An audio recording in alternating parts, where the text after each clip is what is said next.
All right. Clap one on three. 1, 2, 3. What's up, everybody? Welcome to an. I'm going to start again. Let's just clap again. On three. 1, 2, 3. What's up, everybody? Welcome to another episode of True Crime and Cocktails. We're so glad that you're here. As always, I am your host, Lauren Ash. And as always, I am joined by my co-hostess with the most S, Christy Oxborrow. How you feeling? Oh, fantastic. I got no complaints. No one's knocking and running off my doorstep this week. Hey, so no follow-up repeaters. No repeat offenders. So far. Nothing so far. Nice. Knock. I respect. Well, don't knock wood. Knock wood is like it's not your front door. I'd rather it be the desk than the front door. You're right. Yeah. You're right. Yeah. Oh, gosh. Well, listen, I got to get into a story right away because I'm dying to tell it. Oh, I can't wait. So this week, now, if you follow me on the socials, you'll know that this week we had a Superstore cast reunion dinner. And there's currently a strike going on. From those who don't know, it's been in the news for many, many months. It's still going. Obviously, the actors are still on strike. So we thought, I was talking to my dear friend, Ben Feldman, friend of the show, Ben Feldman, friend of the podcast. And we were like, we should do a dinner because this is probably one of the few times we could get a really good turnout because no one's working. No one's working, of course. Right? So we managed to get, again, a fantastic turnout within reason. You know what I mean? There was 11 of us there, plus our showrunner. And we're in this restaurant in Los Angeles that just so happens to be a converted older restaurant that I used to have my birthday parties at when I first moved to LA before I was on Superstore at all. And I walked in and I was like, this is wild. I know this place. This is so funny. So we were sat at a big, big table, just kind of like in the middle of the space of this beautiful kind of indoor outdoor patio space. And next to us, we're already all sat. And to keep in mind, it's the entire cast minus America Ferrera. So a lot of faces. Yeah. So as we're sitting and we're kind of chatting, the next table, which is an equally large table, it's all these teenagers and like a couple of adults. So some sort of class trip or something. Sure. And we were all kind of swapping stories, talking about how like, you know, obviously reminiscing about our time together, but then also just talking about like, there's a lot of visibility. For example, when I go to Toronto now, I get recognized a lot on the street, wherever I go. Wonderful, beautiful thing. So somebody said at the table, like, how come none of those teens recognize us? Like, aren't teens all watching Superstore? And I made some joke. I made some joke about like, oh, they're just so glued to their phones. They haven't looked up long enough to see who we are. We think nothing more about this. We're going about our meal. Wonderful. Hour and a half or so later, that table, I turn because that table is emptying. And I turn and two of the teens are taking a photo with Ben Feldman. But they haven't asked anybody else, right?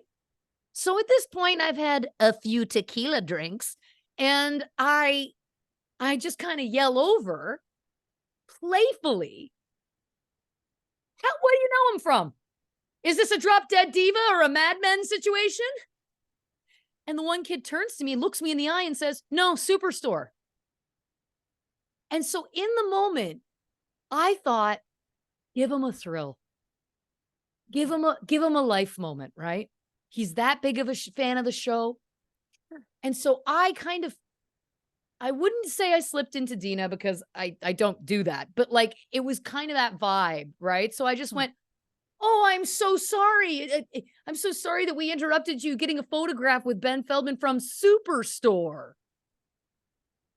Kid doesn't get it. None of the kids did. Nobody changes expressions. And I said, with this table of people, no change, no reaction. And now at this point, I'm like, I got to play the bit harder because the reaction I'm looking for is, oh my God, it's all of you, right? Of course. That's what I was expecting. So I just dig in even harder. And I'm like, oh no, it's fine. We get it. You just want a picture with the pretty one. Story of our lives. We're not offended. No reaction. They still don't get it. Kaliko, who of course played Sandra on the show, goes, okay, guys, let's get a photo, right? Like she's trying to help me with this bit, right? Being like, okay, we'll break the tension. They all leave. They silently backed away and started to leave.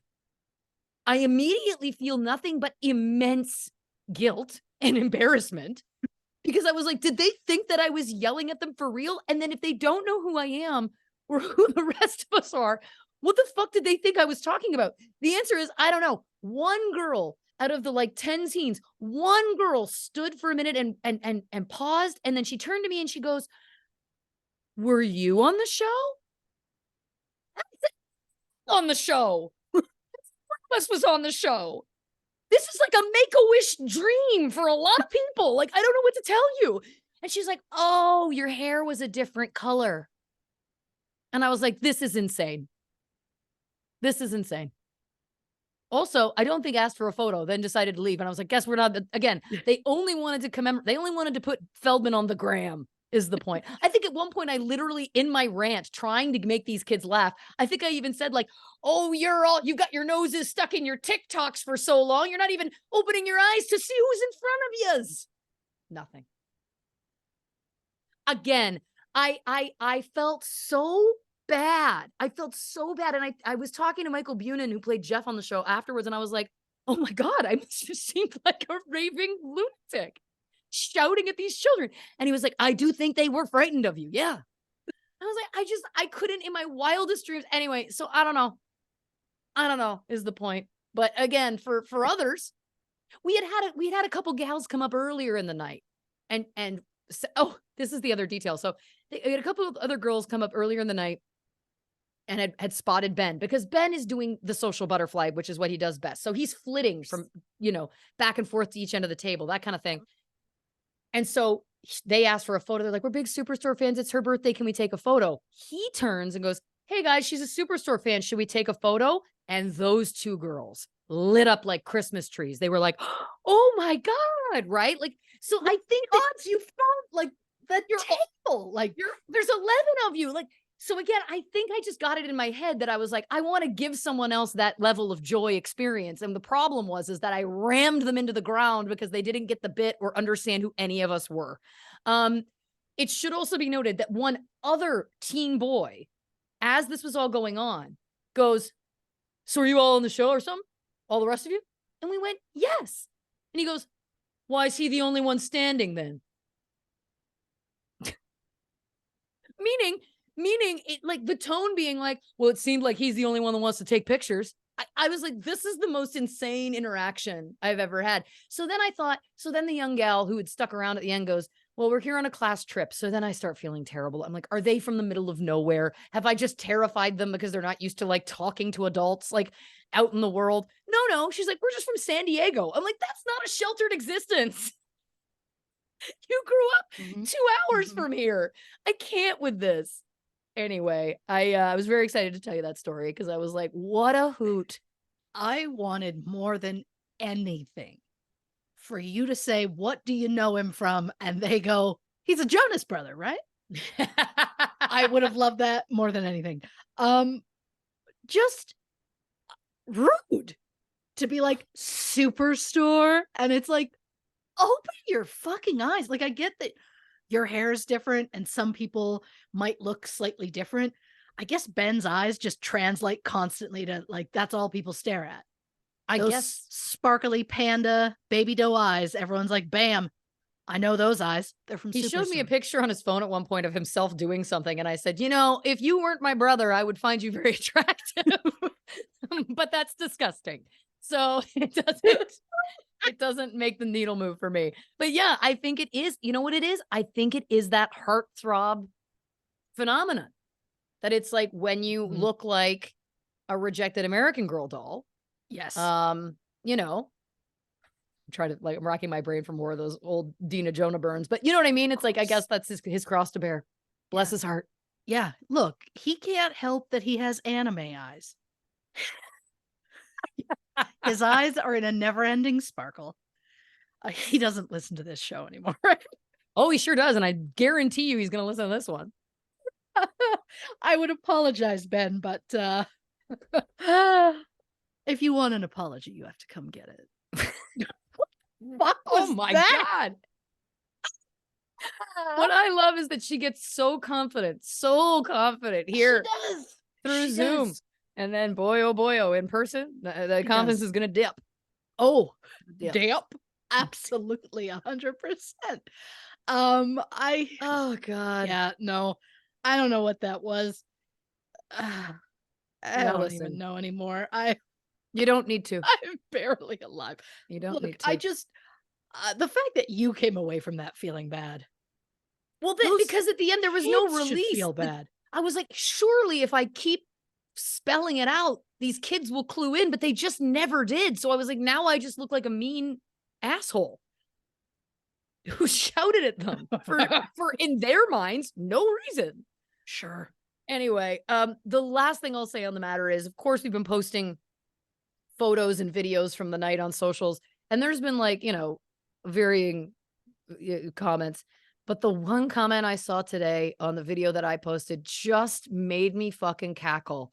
I'm paraphrasing, but it was something along the lines of, yeah, it's clear they all look older, but I guess they look better, somehow also look better than season one. And I had to respond because I had to be like, oh, of course we all look older. We finished recording the show in 2021.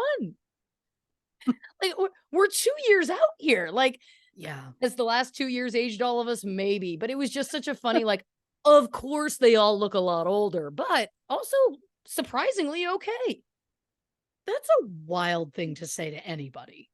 Well, I mean, that's the internet, baby. I mean, as someone who just got very sexually aggressive with Ben Feldman via this podcast, it's wild that I would say anything to be like, I can't believe they talk to people like that. How dare they? Yeah, you really did get pretty up on your high horse for a woman who just low-level sexually harassed one of my closest friends. Hey, first of all, uh, men have been doing it to us for so long. Oh, It's yeah. our turn. It's And you our know what? turn now. I'll tell you this right now, and I can say Yeah. it with confidence. No one will love anything more about this than Ben Feldman. So you've chosen the right target. Oh, it's gonna make those anime eyes sparkle even more. There you go. Yeah. There you go. Now Yeah. listen, we got lots of things to talk about before we get into this case. So I Yeah. gotta quickly skip ahead now. 2 weeks ago on the show, we did talk about what we thought aliens may look like if they exist. If you ask me, knowing they exist. Hashtag Tom was right. Now, I did show my drawing last week on the show, but Christy had Mhm. not finished hers yet because she had decided to do a clay rendering of how she viewed. Now, don't worry if you're listening to this and not watching, because obviously we will have to put these photos on our socials for you to reference. But Mhm, Christy, I'm mhm. really hoping, I know you've also done a drawing now, as there's been a few kind of maybe, I don't know what words you want to use, mishaps with the clay. The clay didn't go like I planned. Sure. I'd used like wire and tinfoil to build a whole like armature to put the clay over top so I could use less clay for building what I wanted. I went way too big. It wasn't going to work out. I ended up making a smaller one that I'm not a big fan of. It's not shiny because I haven't had time to put a coating on it yet. I will, so for posterity's sake it will be shiny. Am I showing the clay one first? Or I am I would doing the love to photo? see it. Now, I tried to base the photo off the clay thing so that so it's gonna be what it's gonna be. Um, there's a lot of problems with him, I know, but it was my first and last clay attempt. I've chosen to call him Roy. Nice. Everybody meet Roy. Oh, he's cute. This turned out I a lot better than I thought. Like, just given I your mean, it didn't work out. We have a lot of well, problems. but I didn't Yeah. expect like 4 arms. That's cute. Yeah, I think part of it was I made his torso really big, and then I put one set of arms, and I was like, "Well, now he just looks like a penguin." And so I had to do some changes. So based on that, Yeah. um, I've gone for this. Oh my God, it's so good. But then I also decided that because you are like, oh, they absolutely exist and they've absolutely been to our planet, that he did come to our planet and he loves it. He's got an I Heart Earth hat. He Oh does. my God, that's He does. adorable. Now, I did say Yeah. last week that I was thinking of redoing mine in paint. I'm going to be honest with you. No, I love it too much. I've left him. Again, I love him. these, and what's interesting is our two drawings, these two look, I'll say it, like they could be cousins. Cousins. Now I'll say it. I did do a version earlier of this guy that was his coloring was much lighter, but I went to the store and went looking for a very specific color scheme. I had a I very love specific that. pale color scheme that I wanted to do. And then the trucker hat just threw me and I it was bigger than me. But Well, look, as Christy mentioned, we are going to put these on merch. I don't know when, I don't know how, I don't know what, but stay tuned for that because hopefully over the next week, I can get something going because, I mean, I think these aliens on pajama pants is just something that the world needs. oh, 100%. Like I'm going to write down alien pics so that I remember to take pictures of them or to post pictures of them. I'm not going to put the pictures in the case file because I want people to I'm going to wait till the episode actually drops and Of then I'll course. post the photos. So if Of you're like, course. I'm going to go immediately to look at the photos, slow your reins, other side of the world. I will get there once I get up that morning. So I don't even know. You'll love this. I don't even know what time zone I'm in. Yeah. But I will post them on the Tuesday morning. So probably like, what are you? Are you Pacific? Yeah. So probably, I love that I'm giving myself a hard timeline. Probably by 10 a.m. Pacific time on the Okay. Tuesday, I will do my best to put those up. I love it. I love it very much. Now, listen, before we get into the case, there is one other thing we have to talk about, which is you have Yeah. 2 updates about past cases. 2. They're very Buzzer. quick, Yeah. but both involve arrests. Hello. First one is from a case we featured on episode 91, Missing Kentucky.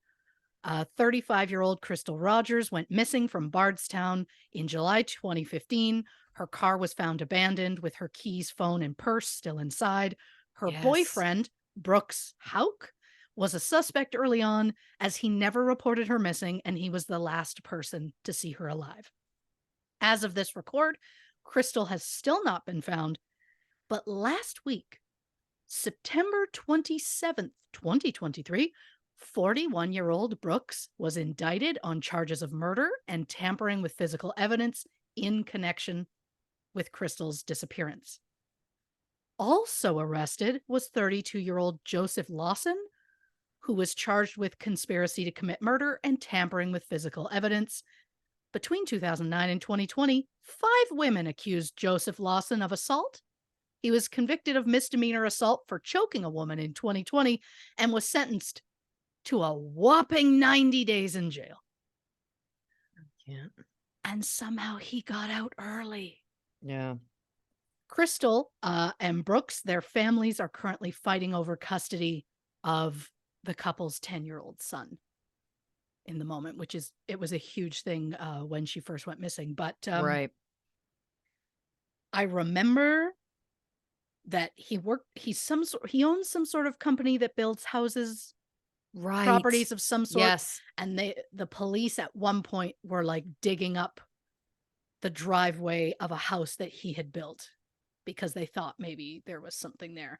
And they had a whole bunch of houses they were searching, but they've never said if they found anything. But now that he's arrested, I assume there's something, but obviously if I would assume if they had found any remains of any kind that it would have been immediate, that they would have publicly stated that. You would think that. Yeah, But I could be wrong. absolutely. But you never know. Again, sometimes it really depends on it's so hard to know. Sometimes yes, sometimes they want to keep those cards real close to the chest. So, I think what I'm hearing is expect an update to this update eventually. Once we have it, we'll bring it.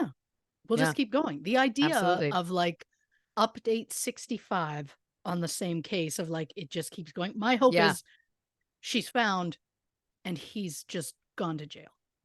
Yeah. Assuming that he did it.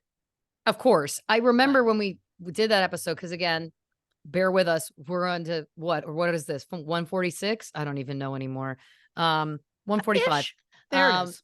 Yeah, so they blur. They really blur. But I remember this case just with those details you gave, and I remember us being like it was feeling very much like all signs were pointing to, again, speculating, but if he is in fact guilty and they have the proof and evidence, then yeah, it'll be nice to see her family get some justice. 100%.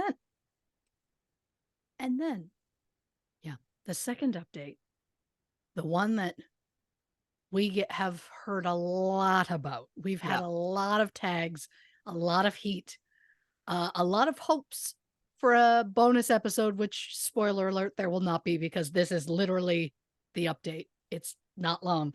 Yeah. It's from episode 20, Adorable. which is wild to even think about, which involved the death of Tupac Shakur, who was shot 4 times in a drive-by shooting on the Las Vegas Strip in September 1996. He died 6 years later. Tupac was 25 at the time. On September 29th, 2023, so last week was a big week for true crime, Dwayne Keefe D. Davis was indicted by a grand jury on charges of murder with use of a deadly weapon. Police believe Keefe D got a weapon and shot at Tupac following a physical altercation between Tupac and Keefe D's nephew, Orlando Anderson. In 2009, Keefe D did confess to the police that he was involved, but then he recanted. He also gave very specific details about the crime in what felt like a confession in a book he wrote in 2019. Then he did a lot of interviews about that book where he openly, while being recorded on national television, basically said he was involved and did it. But of course, now he's saying he was not involved. I don't even have words, but from the dear listeners who have recently listened to that episode, they said we mentioned him. So that's something. We did. I remember us saying that it felt like, because he had confessed to the crime and then seemed to be kind of like almost grandstanding about it. Like, yeah, he was kind of like almost like a low level brag. I remember us at the time being like, and again, don't kill me if I'm wrong, but I believe like we were basically like, feels like all signs are pointing to him. Like, oh, 100%. Yeah. Yeah. Because he bragged so hard about it being him. He did. Now, when you were just giving that little synopsis, either you said that he was shot on the Las Vegas Strip and died 6 years later, 6 days. I heard years. So we won't know. We won't know. I mean, I meant 6 days. Yeah, and I'm almost certain you probably said it. But for some reason, my noggin, anyway, I just wanted to call it out so that either people will go like, oh yeah, or people will go like, oh, Lauren, you're a rascal. You can't hear. I almost guarantee we're going to go back and be like, no, I absolutely said years. I meant days. Did I write days on the paper? Yeah, I did. So if I said years, I can't read. And my brain is also. So either Christy can't read or I can't hear. And the point is that together we make a full human. And that's why we do the show. We're like 2/3 of those monkeys. You're right. We just need to see no evil, I guess. Yeah. All right. Before we get into it, I gotta ask, what you drinking over there? I'm doing a Slurpee this evening. Well, it's just, it's the right touch. Well, I'll tell you what also is the right touch. Last week I was drinking a vodka and Gatorade, orange Gatorade, because it was all I had in the house.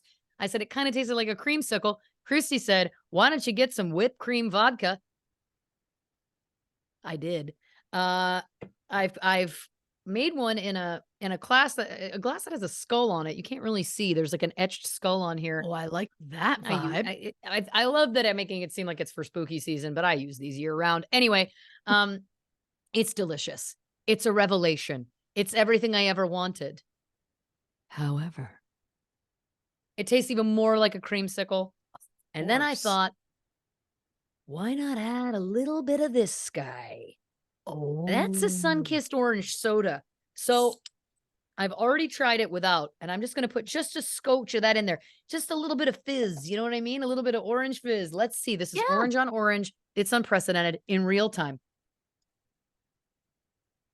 Meow, meow, bitch. Wow. I'm already writing that down. It's so good. Anyway, yeah, I said I felt like I had started a new drink by having a cocktail with Gatorade in it because it's like a hangover remedy in your drink. You stated Sure. the whipped cream vodka, and here we are. I'm having a refreshing creamsicle dream. Also should be noted, I feel a little bit wee woo because I'm halfway through one already. So by the end of this, it's probably safe to say Loose and Hatches. Buzzy. Loose and Buzzy is going to be in his house.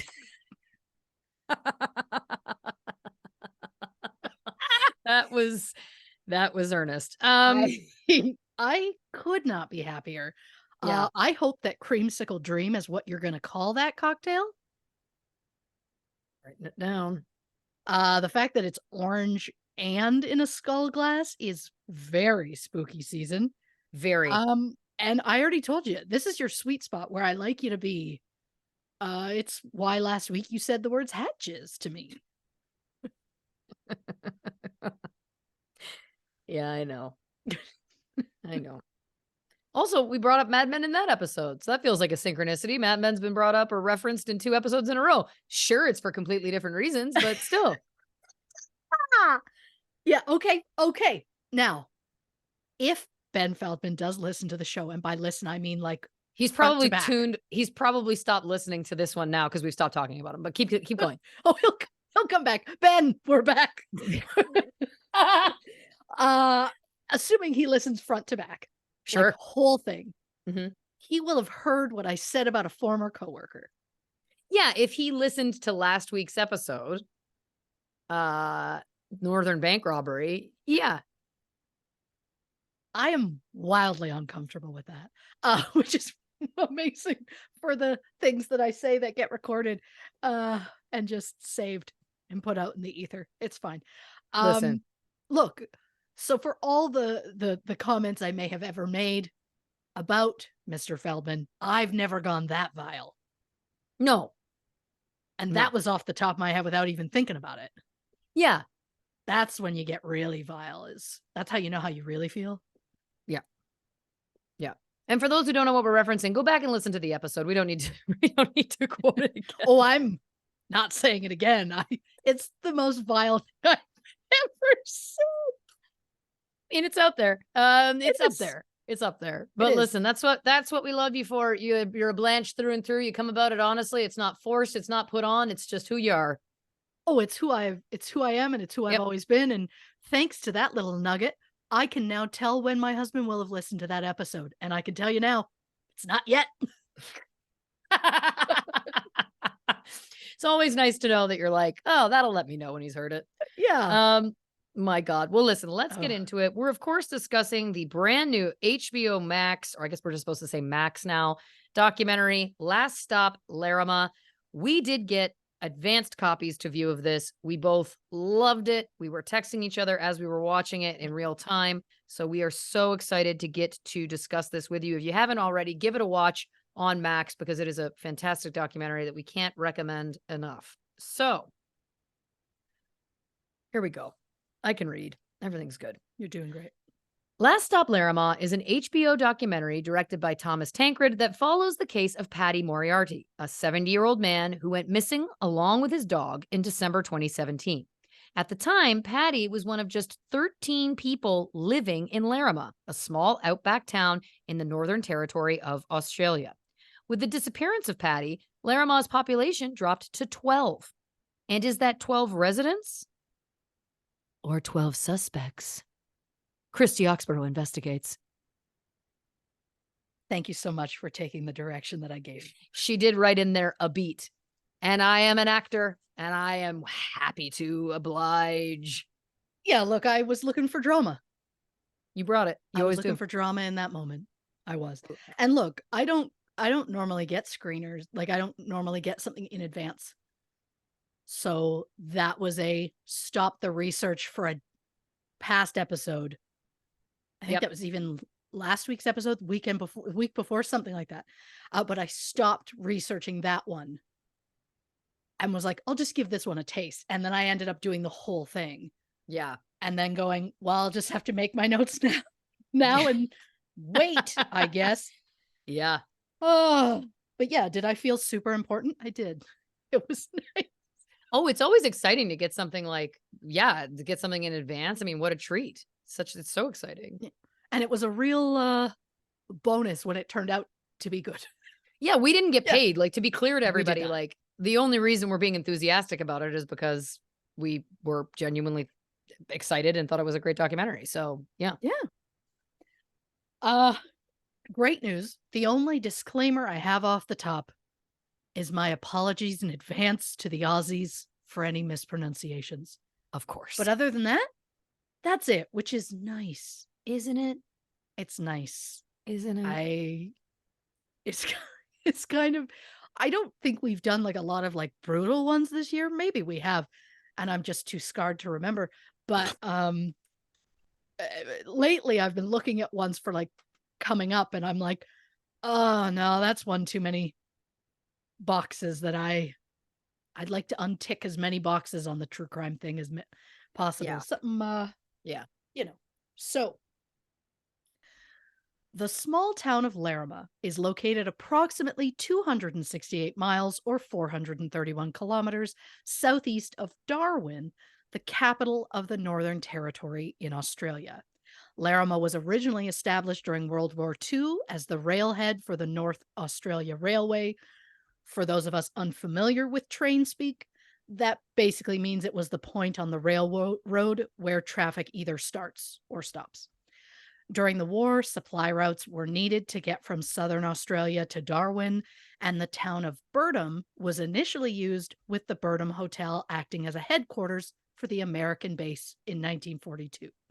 The following year, the railhead was moved to Larrimah, which is approximately 5 miles or 8 kilometers north of Birdham. Larrimah was considered one of the largest military bases in the Pacific region, with more than 6,500 troops staying in the area. After the war, the railway transported iron ore from the Francis Creek mine in Darwin. Larrimah served as a railhead until the line closed in 1976. Larrimah currently consists of a World War II museum, the Larrimah Hotel, and a few houses. There is no police station, no cell phone reception, and the nearest services are in Mataranka, which is about 47 miles or 76 kilometers north. The Birdham Hotel, which was established in 1930, was dismantled and rebuilt in Larrimah in 1957. Since its relocation, the pub has been called the Wayside Inn, the Giant Stubby, Lake Larrimah, the Pink Panther Pub, and the Larrimah Hotel. It was the hub of the community. It was open 24 hours a day, 7 days a week. It was more than just the pub in town. It was a post office, a caravan park, a bus depot, a grocery store, and a zoo. In late 2017, Larrimah was home to just 13 residents. So we are going to look at each of them briefly, keeping in mind that the information is accurate to December 2017.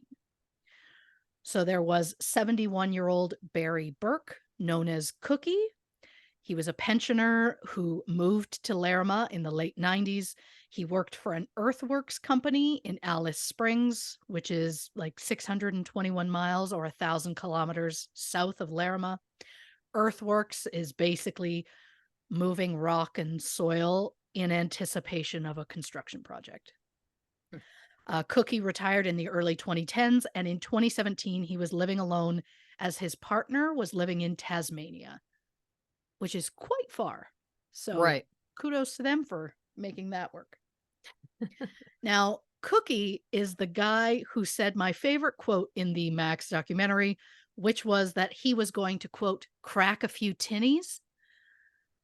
I had not heard the term tinnies before, but just know I am so completely charmed by Aussie slang, and tinnies is easily one of my favorite things I had ever heard.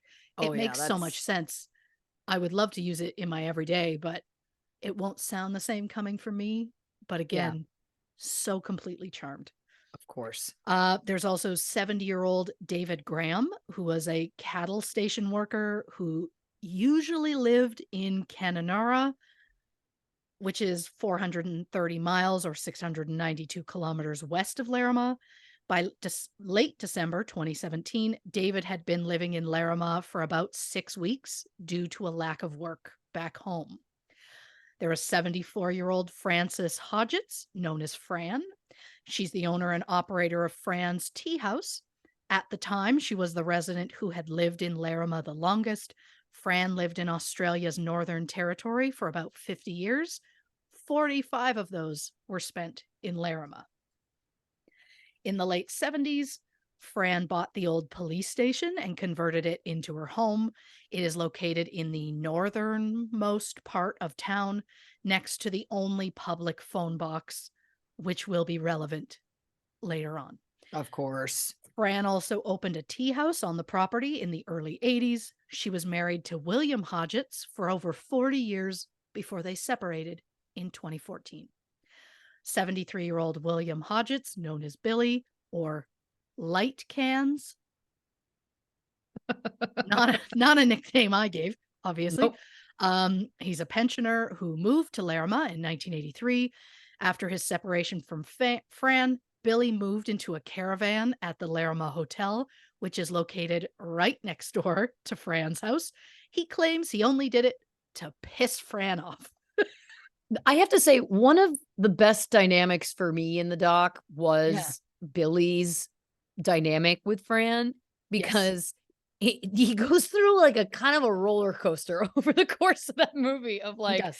of being like, I wanted to piss her off, I can't stand her, whatever. I still love her. Like it Oh, was yeah. like it was Yeah. very much like it was a very a Larry Bird of the Bird Brothers vibe, I felt like. Oh, sure. That's like Fran Yeah. felt like it was a bit of his Donna. Oh my God, that's a great point because Right? yes, there was something very beautiful about the whole time he was like, I just did it to piss her off. I'll spend every day for the rest of my goddamn life sitting outside my caravan, staring at her, letting her know I'm here. But God, you know I love her. I miss her. I miss her. I just I miss that her. smile. Like it was a really beautiful, beautiful thing. I know. And you can tell that separation came out of nowhere for him.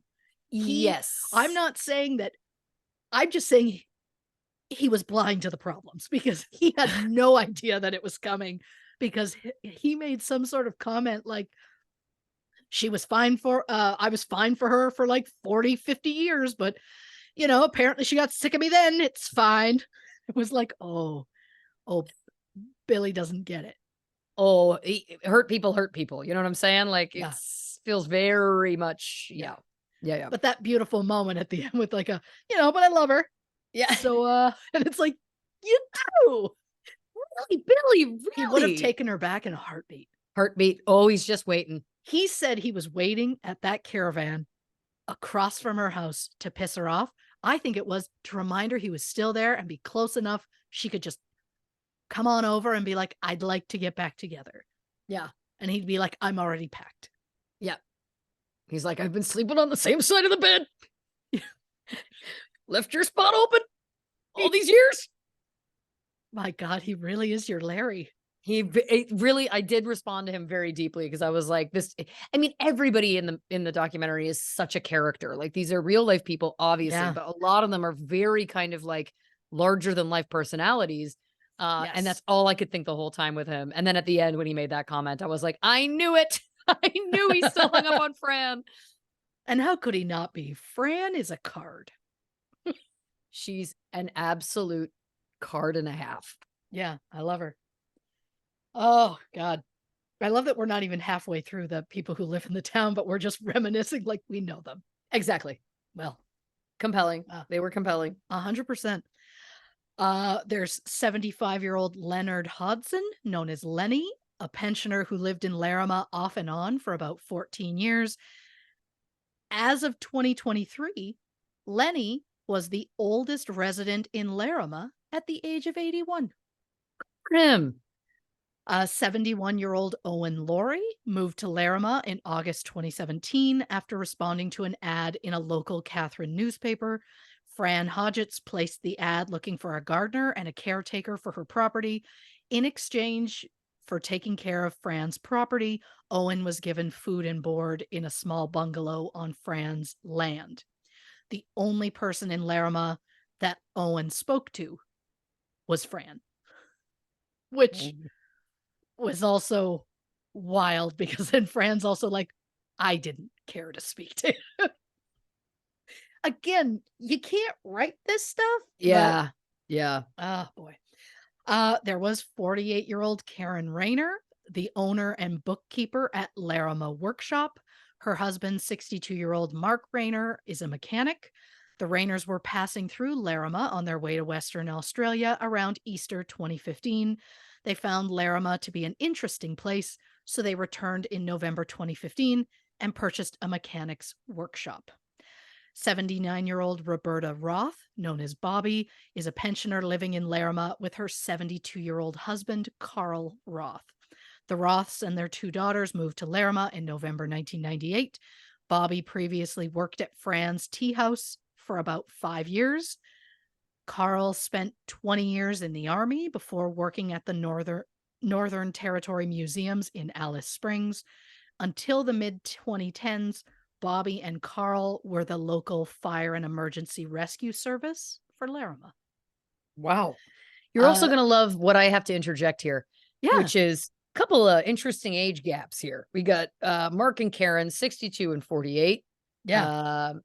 No judgment, just it did strike me in the Sure. moment. But the real one here is Bobby and Carl, 79 and 72. Roberta going for that younger man. Yeah. You don't often see it, but I love it. Exactly. Yeah. You got 75-year-old Barry Sharp, the owner, operator, and publican of the Larrimah Hotel. He moved to Larrimah in 1989, and 13 years later, he bought the hotel from the Roths or one of the Roths' daughters, something like that. Barry later said, quote, "When I first came here, I was driving north looking for a bit of hot weather, pulled up outside the pub, and stayed for 28 years." Yeah. It seems to be how many of these people came across living in Larrimah is like they stopped by and they were like, "This is nice." And then suddenly it's like, it's been a decade and I'm still here. Right. So, I mean, I think that says a lot. Barry painted the hotel pink to catch the attention of people driving by. Fun fact about the Larrimah Hotel: the first crocodile that Barry got for the hotel zoo was given to him by Bob Irwin, father of crocodile hunter Steve Irwin. Wowzer. That's nice. 49-year-old Richard Simpson lives at the Larrimah Hotel, where he started working as the barman around April 2017. Now, the 13th resident of Larrimah, and the main reason for the Max documentary to begin with, is Patrick Joseph Moriarty, known as Paddy. Paddy was born in Limerick, Ireland on March 30th, 1947. He immigrated to Australia at the age of 18, where he worked on cattle stations as a grader, driver, ringer, and station hand. Paddy also took part in the rodeo circuit and won a belt buckle in Darwin in 1996. Paddy Okay. spent some time living in Daly Waters, which is about 390 miles or 620 kilometers south of Darwin. Unfortunately, in 2008, Paddy got banned from the Daly Waters pub for causing trouble. So he just kind of moved to the next town down the road, which was 58 miles or 93 kilometers north, and that was to Larrimah. 2 years later, he paid $30,000 for Top of the Town, which was an old gas station or servo. He bought it from one of Carl and Bobby Roth's daughters. Top of the Town was located right across the highway from Fran's Tea House. Then the Larrimah Hotel was beside Fran's, and the remaining houses in town were on the other side of the hotel. I will post a map on our socials at True Crime and Cocktails on Instagram and Facebook, and at Not Detectives on Twitter. After arriving in town, Patty quickly became a staple at the Larrimah Hotel, which was just 800 meters from Patty's home. He would spend every morning helping do odd jobs. He was doing cleaning, laundry, making up rooms, and tending to the gardens. Then every afternoon, he'd sit around sipping tinnies, if I may, with anyone who may be passing through. Patty would sit in the same chair every time, specifically on the left hand side, just outside the front door, with his border collie, Rover.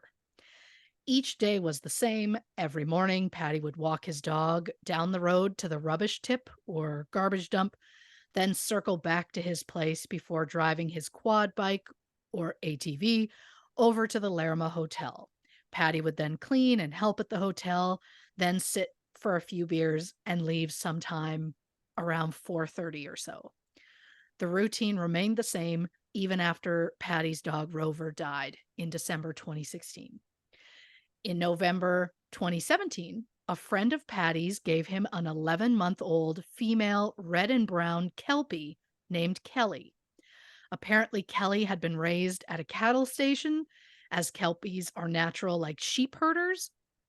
But Kelly proved to be more of a pet than a working dog, so she was given to Patty.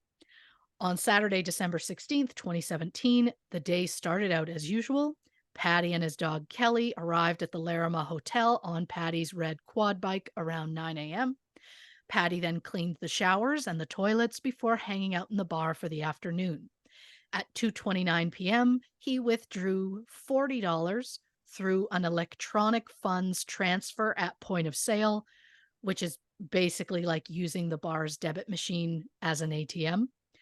Patty then used $20 to buy 4 beers. He drank one while he placed the other 3 in a small refrigerator just outside the front door, which was primarily used by staff. But I like that he was a staple in there anyway, so he's basically staff. When Well, he's those making up the beds and cleaning the bathrooms, so I guess he felt like he had the run of the place. Well, he should, especially if he's doing all that cleaning and paying for the beers. Yeah. I'm surprised they didn't just give him the beers, but I don't know how many customers they get, because they're like, if we don't get your Oh, yeah, 20 I think bucks, then what are we doing? well, they clearly can't afford a maid, so it feels like I Yeah. mean, how charming that it was like that's how he spent every morning was, like, literally helping them out. I mean, it's very charming. Oh, it truly feels like it was like this was camp. Yeah. It was like they all have their jobs. They all Yeah. just kind of they spend every day hanging out. Um, one of the things I read a court document from this, and so many of them were like terrible with dates. And they were like, "Did that happen on Saturday or Friday?" And they were like, "Dude, every day of our lives is exactly the same. I don't know." Interesting. Oh, So that's so interesting. there were a lot of them that were like, "Every day's the same." So I can't tell you if that was that day or that day, because the same things happen those days. Right. So they're all completely thrown. And then it was like there was a note that was like, it was discovered that they actually meant Saturday, even though they said Thursday or whatever. And I was like, okay, understood. That's There interesting. there are, I mean, and I get it. Making dinner this evening, I went, huh, what did we have yesterday? And then I was like, "Oh, we had this." And then I went, "No, no, that was Tuesday. I couldn't tell you. I could tell you what I made 48 hours ago, but I couldn't tell you what I made 24 hours ago." So I get it. Yeah. I would be eaten alive by a town where I'm doing the exact same thing every day, because my brain would just be like, "Well, that's it for us." Oh my god. I mean, if you know me, I'd be there just guzzling tinnies all day, being barely able to keep a grip on reality, you know? So I'm with you. My question is, what are they like? Do they have any like cherry apple pie? Because if you've got that and no spiders, I'm there. A cherry apple. I don't think in my entire life with you, I've ever heard you reference a cherry apple pie. I know, I meant, like, cherry or apple, but as it came out of my mouth, I'm like, "I'd like them together, please." I think it's a revelation. I, bought a cherry pie the other day, And the first bite I went, "Oh, it's so tart." And my husband's like, "Oh, is it okay?" And I was like, "Well, I'm gonna eat it." I ate that whole fucking pie. Not in one sitting. I'm not an animal, but No, it's I no judgment if you had.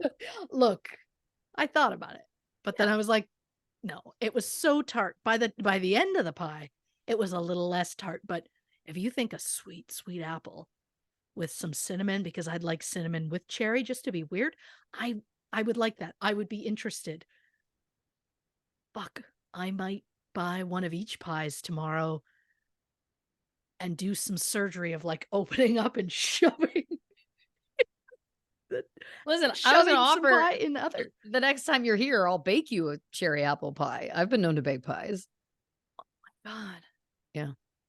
I could also just, like, buy an apple pie, buy a can of cherry pie filling, cut it up, shove it in there, close it back down. Yeah. See how that goes, or just buy the apple pie and dip it in the pie filling. Now we're getting somewhere. I would like to use pie filling as a dip. Again, you're an innovator. I I meant to live in a small town where nobody's gonna judge me. That's what I'm saying. I get it. God. So, Patty buys the 4 beers. He drinks one, puts the other 3 in the fridge.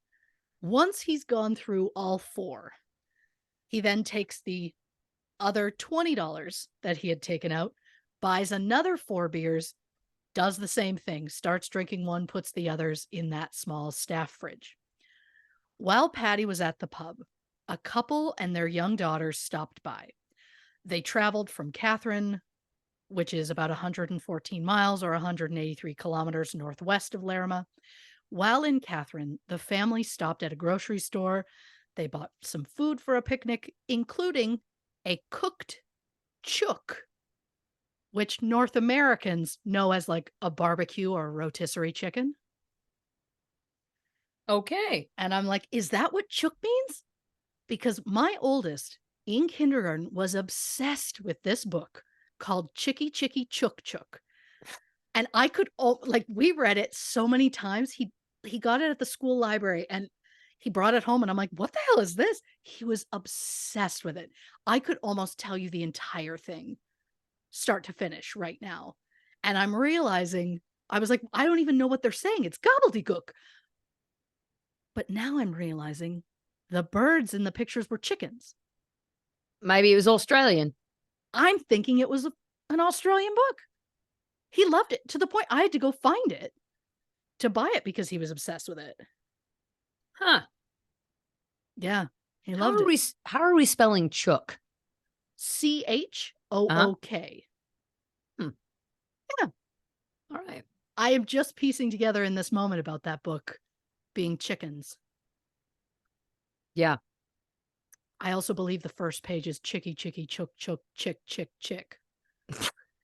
I believe, if my memory serves me correctly, but it's neither here nor there. I love this. So this family stops at the pub for a drink and to look at the animals. Because as you may recall, the Larrimah Hotel was also the town zoo, which featured 3 crocodiles, 2 emus, a bunch of snakes, sugar gliders, and approximately 600 birds. While at the pub, the couple's daughter pet Patty's dog, and then they offered to give their leftover chicken to the dog, so Patty accepted to and took the chicken. Before leaving the pub that day, Patty told Barry he would not be coming to work the following day, but he would be stopping by around lunchtime to borrow Barry's lawnmower because Patty's was currently being fixed by Mark Rayner. At dusk, which from the best I can tell seems to be about sometime between 6 and 6:30, Patty and Kelly left on Patty's quad bike to head home. Again, it was only about 0.5 miles or 800 meters away. The next day, on Sunday, Patty did not pick up the mower from Barry as he previously said he would. When Barry still hadn't heard from Patty on Monday, he went to Patty's house around 10 or 11 a.m., but no one was home.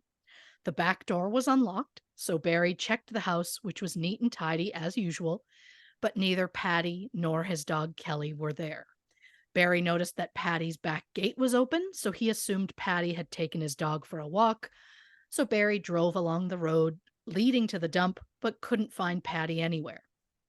That night, when Larrimah resident Mark Rayner stopped at the hotel to pick up his mail, Barry told him that Patty was missing. The next morning, Mark and his wife Karen went looking for Patty themselves. They noticed that the rain gauge on the property had not been emptied. It had not rained since 10:30 p.m. on Saturday, the night that Patty was last seen. According to his friends, Patty always emptied the rain gauge the morning after a rain. Patty's quad bike was parked in the carport, as was Patty's second vehicle. His sunglasses were hanging on the left handle of the quad bike, and the keys were on Patty's kitchen table. The keys to his second vehicle were not found. Oh, interesting. The kitchen fan was on, and Patty's medication was in the refrigerator. He had a history of ischemic heart disease and hypertension. He had heart surgery in 2003, followed by another procedure in 2006, where he had stents put in. There was food on the table as though a meal had been interrupted, and there was some food in the dog's bowl, but enough where enough that it was partially eaten, as though the dog was also interrupted in their meal. Right. Patty's hat was on the table, which was incredibly suspicious because Patty was quite bald. And he was very, very sensitive about it, to the point where he never left the house without a hat. I think at one point someone in the documentary said they had no idea he was bald because they absolutely never saw him without the hat on. Right. There was a pedestal fan that was turned on in the bedroom, and the bed looked like it had not been slept in. When the Rayners saw that the back gate was open, they assumed Patty had taken his dog for a walk, which was the same that Barry had assumed. Since he hadn't returned, they thought he might have had some sort of medical episode. They checked nearby roads and about 20 meters on either side. After 3 hours and no sign of Patty, the Rayners went to the pub where they told Barry to contact the police. The call was made at 4 p.m. on Tuesday, December 19th. Patty was last seen around 6 p.m. on Saturday, December 16th. The closest police station was in Mataranka, which is about 47 miles or 76 kilometers north of Larrimah. But when the police didn't show up, Barry called a second time the next day, and the police arrived a few hours later. There was no sign of a struggle at Patty's home, and nothing appeared to be missing. Patty's wallet, hat, and keys were found on the table, along with Kelly's dog collar. In the microwave, police discovered the leftover barbecued chicken, which the traveling couple had given to Patty. The package was even dated December 16th to show that it was, in fact, the same chicken. Police searched for Patty on foot and with motorbikes, but after no sign of him, they brought in a formal search and rescue team from Darwin on December 21st. For this initial search, they were just doing a broad search, like for signs of life, as the current belief was Patty suffered some sort of medical episode while on a walkabout. Northern Territory Police issued a statement asking for the public's assistance in locating Patty. On Christmas Day, the police released a second statement saying they were investigating the circumstances surrounding Patty's potential death, and they were eager to locate anyone who passed through Larrimah on the night of December 16th. It is wild to me that they so quickly went from, yes, we're searching for this person, to this is likely a death investigation now. Yeah. Like a day apart.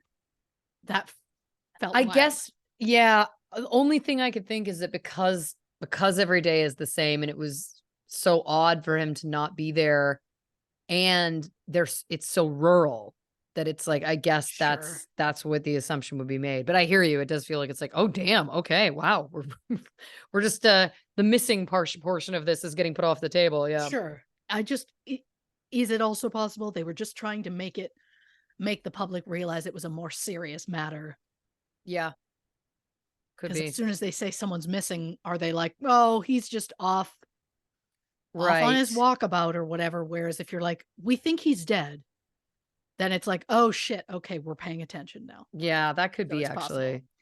Uh, the fact that they waited a day before investigating at all is one thing, but Yeah. then they waited 5 days before interviewing the people who actually knew the victim. Mm. On December 29th, the media arrived in Larrimah, while a group of 20 police officers and dozens of volunteers did a more comprehensive search called a shoulder to shoulder. They searched the dirt tracks and bushland surrounding Patty's home, as well as other residences and vehicles within Larrimah. On January 4th, an extensive search of the Larrimah rubbish tip was done. It is that area where Patty would walk his dog every morning. Officers said it should be searched more thoroughly with an excavator because Larrimah residents typically burn their trash using incinerators before taking it to the tip. But I find it interesting for police to search something and then go, that should be searched closer. Like what Yeah, you're great not point. saying is by someone else, you know? It's Yeah. like, well, you guys have the resources. Yeah, someone I should mean, really look maybe into they that. don't. Someone should really look into that. God, I wish there was an adult here. There's not. You know what I mean? Like it's a lot. Yeah. Then on February 1st, police started trying to look at it from a different way. So they started looking specifically for the dog. They checked with animal shelters and vets, hoping that someone would have found Patty's dog. Police even asked the public to come forward if they or someone they knew had recently gotten a red and brown Kelpie, but so far, no one has come forward. In 2018, a coronial inquest into Patty's disappearance was opened, and in April 2022, coroner Greg Kavanaugh released his official report. Based on the facts that Patty was last seen driving his quad bike and that his quad bike was discovered at Patty's home, the assumption is that Patty did make it home after the pub on Saturday, December 16th. Also leaning towards that theory are the placement of items inside Patty's home. According to the report, Kavanaugh believes that Patty, quote, put the mostly eaten chicken in the microwave, put his wallet on the table and his hat in its usual place, put the dog food in the dog's bowl, and got his own meal out of the freezer. Kavanaugh stated, quote, it appeared that in the midst of a meal preparation, something unexpected happened. And Patty and Kelly, he believes, then went outside. Kavanaugh added, quote, that there is no evidence as to where he went. However, it was concluded that Patty and Kelly were likely killed on that day that they went missing, but a cause of death, of course, could not be determined. Patty Moriarty was 70 at the time of his disappearance. Most of the residents of Larrimah described Patty as a good-natured, happy-go-lucky man who was always smiling. However, others said he was rude and obnoxious when he was drinking and that he was, quote, not as well liked as reporters made him out to be. But liked or not, in such a small town, what could have happened to Patty Moriarty? According to Coroner Kavanaugh's report, quote, in my opinion, Patty was killed in the context of and likely due to the ongoing feud he had with his nearest neighbors. Bum, bum, bum. On that note, let's take a quick break, hit the can, grab another creamsicle dream cocktail, and we'll be right back with more on the Last Stop Larrimah episode of True Crime and Cocktails. 2 on 3. 1, 2, 3. Welcome back to this episode of True Crime and Cocktails. We're, of course, discussing the Max documentary Last Stop Larrimah. Before the break, Christy teased that perhaps Patty Moriarty was involved in some sort of feud with the locals. May not have been. There is. I'm Yeah, not there's even a gonna. few. I was. Yep. I was gonna tease it further, but no, it's fine. And why am I So- teasing it? I've also seen the documentary. I know that there's a few. What I like is because we don't usually watch them. No. We don't usually both watch them, but we also don't usually both watch them at the same time where we're texting about it, being like, "Tell me when you're finished." Yeah. I know. Listen, I liked it. I liked it. It was Same. nice. It's nice. Same. It was like being in the same room. Yeah. I should maybe get like a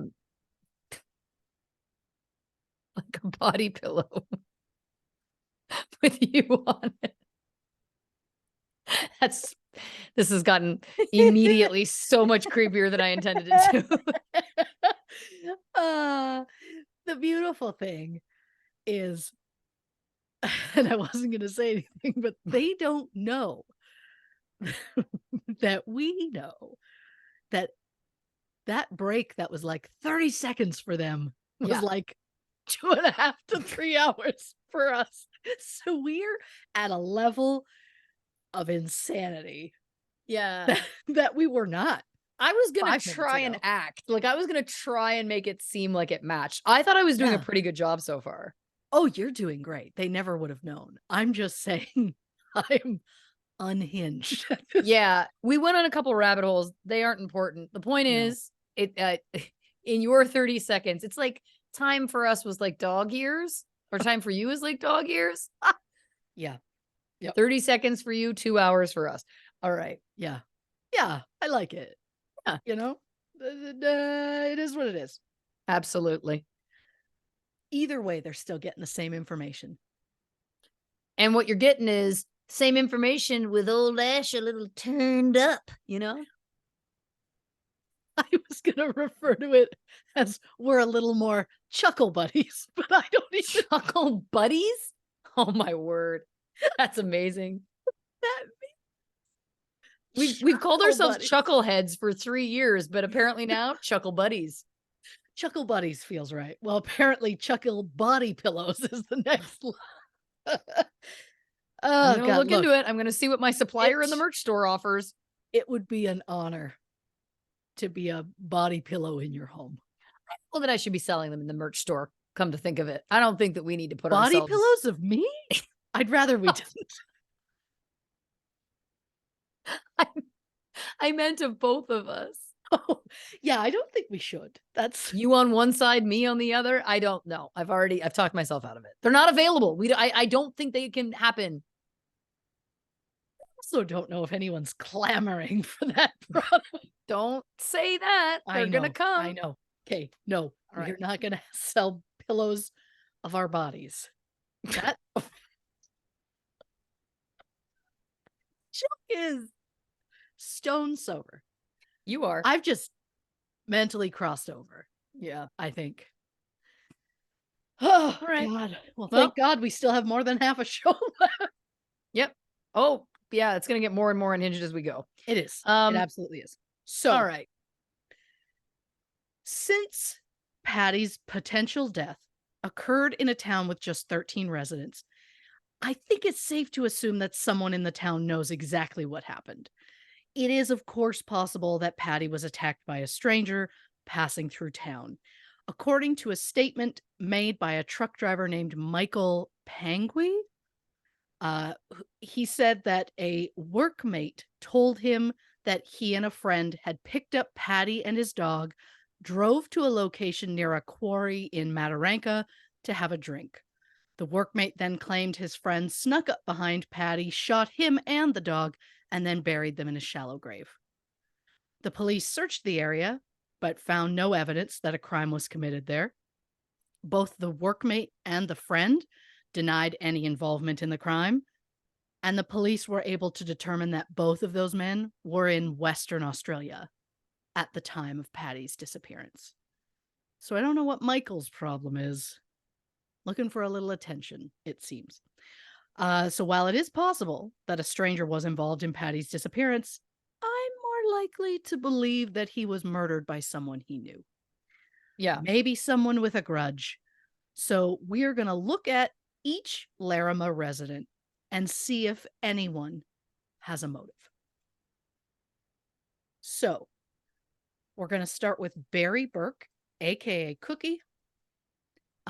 He said that he met Patty at the Daily Waters pub shortly before Patty moved to Larrimah.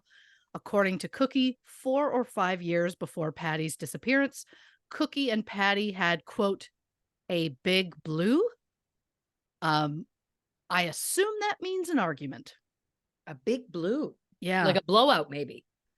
I guess, but like blue spelled like the color. Oh, well, maybe that means like blue language, like bad language. Oh, I like this. I just yeah, I assumed it was some sort of argument um because apparently Patty accused Cookie of stealing a Mars bar from the Larrimah Hotel. And since then, Cookie said he only goes to the hotel to get his mail, Wowzer. which is also wild, especially when you think of there's not a heck of a lot else or to do there or places to go. It's wild that he's like, well, then I'm just never going there again.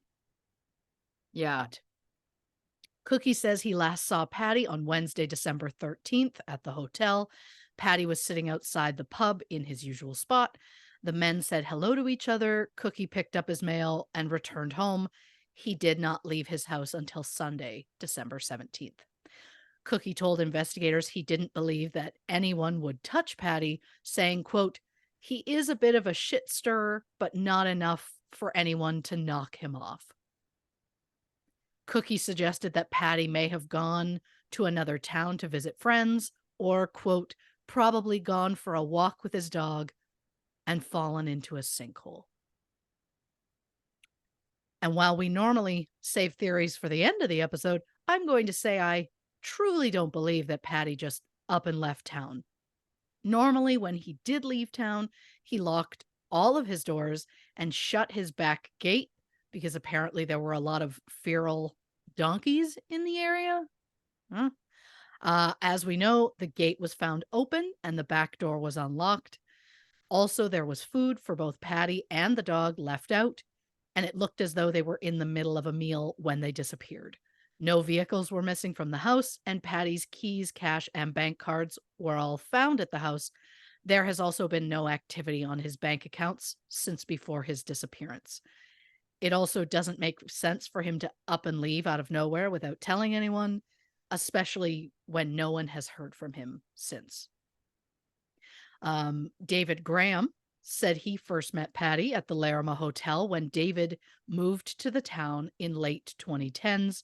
He said Patty seemed like a pretty good bloke, and David claimed not to be aware of any disputes involving Patty. At the time of Patty's disappearance, David was on a 13-day trip to Cananara, where he had gone to re-register a vehicle. He returned to Larrimah on December 22nd. According to cell phone records, David made a call in Cananara on December 15th at 4:31 p.m. The next call wasn't made until December 17th at 7:42 p.m.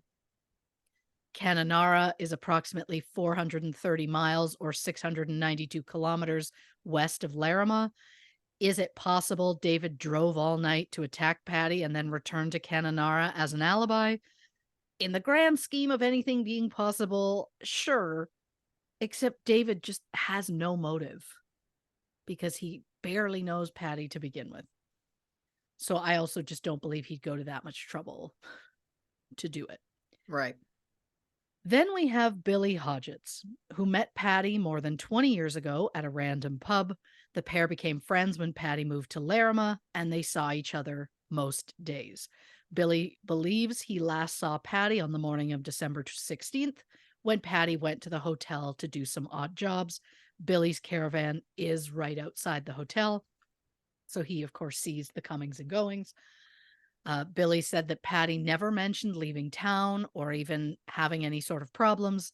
Billy even said Patty's health had been good, so he felt Patty's disappearance was out of character. And again, Billy just doesn't have the motive. For me, I don't see I don't see him having any sort of grudge or any anger towards Patty whatsoever. Lenny Hodson said he had known Patty for about 14 years when Patty disappeared. Lenny described them as good mates and said if they ever had a disagreement, they would easily make up over a beer. According to Lenny, the last time he saw Patty was on the morning of December 16th at the Larrimah Hotel. Lenny told Patty he was heading down to Victoria, which he did every year around Christmas, and Patty allegedly said he was thinking about going to visit a friend in Bowen, Queensland. Patty had said that if he was going to go to Queensland, he'd likely fly there and then put his dog in a kennel. The dog, that we can tell, did not go to any kennel. He didn't Right. take any flights, so obviously that never happened. But when Lenny first learned that Patty was missing, Lenny immediately went over to Patty's house to make sure he wasn't trapped under a vehicle, which is such an oddly specific thing to say. Lenny then said there was no sign of Patty when he got there.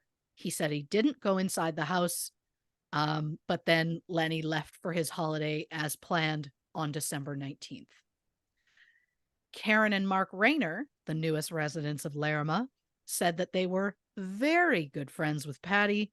When they first moved to town, Karen spent the first few years working at the hotel, where she got to know Patty very well. They even stayed on good terms after she stopped going to the hotel. Why did they stop going? Because while working at the pub, the barman Richard accused Karen of stealing money. Karen denies it, but I can see why she would refuse to go back after something like that. Patty and the Rayners were known to socialize at each other's homes. At the time of Patty's disappearance, Mark was in the process of fixing Patty's lawnmower. He said he was waiting on parts to come in to complete the job. Mark Rayner has also stated that Patty was, quote, the only one in Larrimah we would have gone out of our way to help. Not much of a surprise when there was a time when Mark and Karen had broken down on the side of the road, and Lenny and Cookie passed by them without stopping. My point is, there was a lot more infighting amongst the residents than it may have seemed. So we're going to take a moment for an infighting side note. I love it. When the residents were interviewed by police on December 25th, they each admitted they didn't all get along. At one point, Barry was lending himself money through the Larrimah Progress Association, and when Carl caught him doing it, Barry hit him in the back of the head, and Carl ended up taking him to court. It led to Barry banning all the locals from the pub for a while, so Patty took Barry's side of the argument simply because he didn't want to lose that pub. I get it. Then there was the time that the second servo station in town, the Green Park Tourist Resort, which was located on the southern end of Larrimah, mysteriously burnt down. At the time, it was owned by Diane, the daughter of Bobby and Carl Roth. Barry claimed Diane burned down the property for the insurance money. Larrimah resident Fran blamed Barry for the fire. So there was just like so much bickering in and amongst them. I think part of it was a case of there wasn't a lot to do. There was a lot of boredom. And that was how they passed some time, it seems. Yeah. Like there was also how Bobby Roth admitted if she ever came across Barry in an accident, she would rather, quote, step on his throat than try and help him. I think that is another kind of thing that when you watch the documentary, you see that it's a lot of big language, like a lot of like, yeah, it's not one of those things where it's like, if he needed help, I would just walk the other way. It's I'd step on his throat. Like it's like it feels very heated. Oh yeah, there was definitely never the lightest like, you know what? I didn't really like him. It was like if he was on fire, I'd set him on fire more. Yeah. Like it was intense. It was always intense. Yep. Because this is years building up, I think, and they just kind of got to the point they were all sick of each other. In an interview about Larrimah that took place a few years before Patty went missing, Bobby's husband Carl said that most of the residents got along pretty well, but there were, of course, a few exceptions. Then Carl added, quote, well, there hasn't been a murder or anything yet. And yet here we are. Great point. Really wild foreshadowing from Carl. Right? I Yeah. thought so. So When the Rayners first heard that Patty was missing, they immediately went to his house to start searching for him. They both told investigators they were very unhappy that Barry waited so long before telling them that Patty was missing. And while the concern could just be an act, Mark and Karen don't seem to have a motive, and they seem to genuinely care about Patty as a person. Um, so I mean, again, as we're going through, I'm just crossing people off the list. Yeah. So Carl Roth met Patty decades ago. They first met at a cattle station called Brunette Downs in the mid 80s. Apparently, Patty had a habit of lighting fires at the wrong time of year, which was especially frustrating for Carl and his wife Bobby, since they were the fire and emergency rescue service for Larrimah. Carl said Patty was known to have a bit of a temper, especially when drinking, and while they had a few arguments over the years, he said it never got physical. Bobby Roth met Patty when he first moved to Larrimah. She said that they didn't speak much, so Bobby found Patty to be very rude and obnoxious, especially when he was drinking. Bobby's daughter Diane owned the top of the town servo station, which Patty bought from her and converted into his home in 2010. According to Cookie, when Patty bought that property, he sold off a few of the transportable cabins that were on the property. They call them dongas, not to be confused with donger, which is Aussie slang for dick, because it wouldn't be an episode of True Crime and Cocktails without Christy bringing up dicks. Yeah. We're doing great. We're fine. But apparently, Patty was not supposed to sell those cabins. And according to Cookie, it caused a bit of trouble between Patty and the Roths. Was it enough trouble to cause Patty's death 7 years later? I doubt it. But, you know, I say it as at least we know, I guess. Carl said the last time he saw Patty was December 14th, when Patty was taking a trailer full of garbage to the rubbish tip. Bobby said she last saw Patty riding his quad bike to the hotel on either December 14th or 15th. Barry Sharp is another resident who met Patty long before he ever got to Larrimah. Barry met Patty in Daly Waters, and years later, when Patty moved to Larrimah, he and Barry became like BFF because they spent most days at the hotel talking all afternoon. Barry described Patty as a good-natured, happy-go-lucky man. Barry said he last saw Patty on December 16th, and that while Patty usually left around 4:30, that day he left closer to 5:30 or 6. Barry said that Patty had told him he wouldn't be working at the hotel the following day, but he would be stopping by to borrow Barry's lawnmower. When Patty didn't show up the following day, Barry said he went to his place, but Patty wasn't home. Barry assumed Patty was out for a walk, so he drove around the rubbish tip, but saw no sign of Patty, so he returned to the hotel. The next day, Barry returned to Patty's house, but there was still no sign of him. And yes, it's incredibly suspicious for Barry to say he was concerned about Patty, but then to wait 3 days before contacting the police. It was said that Barry was uncomfortable around the police because he used to be a poacher. So it's possible the delay in reporting Patty missing was more to do with Barry's feelings about the police than it was about Barry's feelings about Patty. But at the same time, I also don't see what motive Barry would have had to attack Patty. Some of the locals believe Barry killed Patty and fed his body to one of the crocodiles at the zoo. And doesn't that take us back to Tiger King and Carol Baskin potentially feeding her ex-husband to the tigers? That's just immediately what that made me think of. Sure. I like when it comes back to another one. You know, I like because they all kind of circle together and it just, Yeah, it's nice in a death way. You know what I mean? I don't even know what that I means. do.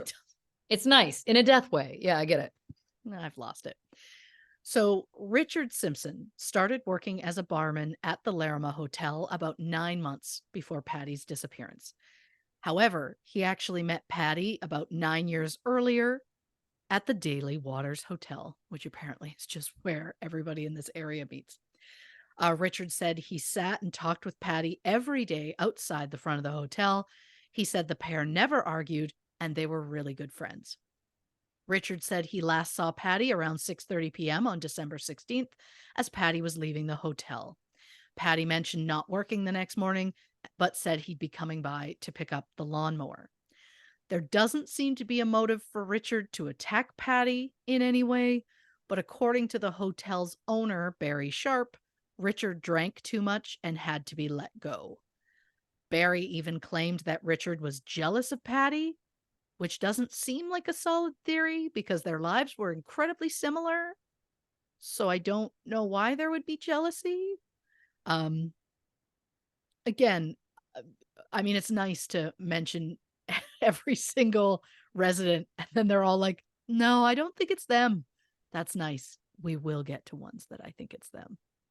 So, I But mean, what I also love is, know. is that it's like, doesn't feel like it, but could be. It's like a scripted murder mystery. Like it's It is. literally like they all did it. My favorite Clue quote. Like it's like Of course. as you unravel it, it's like, yeah, is it likely? But like then I also go to like there was a moment with like Karen and Mark, and I'm like, we're just trusting them. Like Oh, I know. who knows, right? Like it's like here's the other thing is that it's like these are flawed narrators to their own story, which is fascinating because there's no larger population of people to corroborate or disprove or discredit anyone's story. It's literally like they said, because there's Yep. only 12 of them. Yep. Oh, it's So wild. while I agree with you, it's like there's no reason, there's seemingly no reason, for example, Karen and Mark, they were a good relationship. He was fixing his lawnmower. There's Yep. part of me that just goes, but who knows? Oh, absolutely. 100%.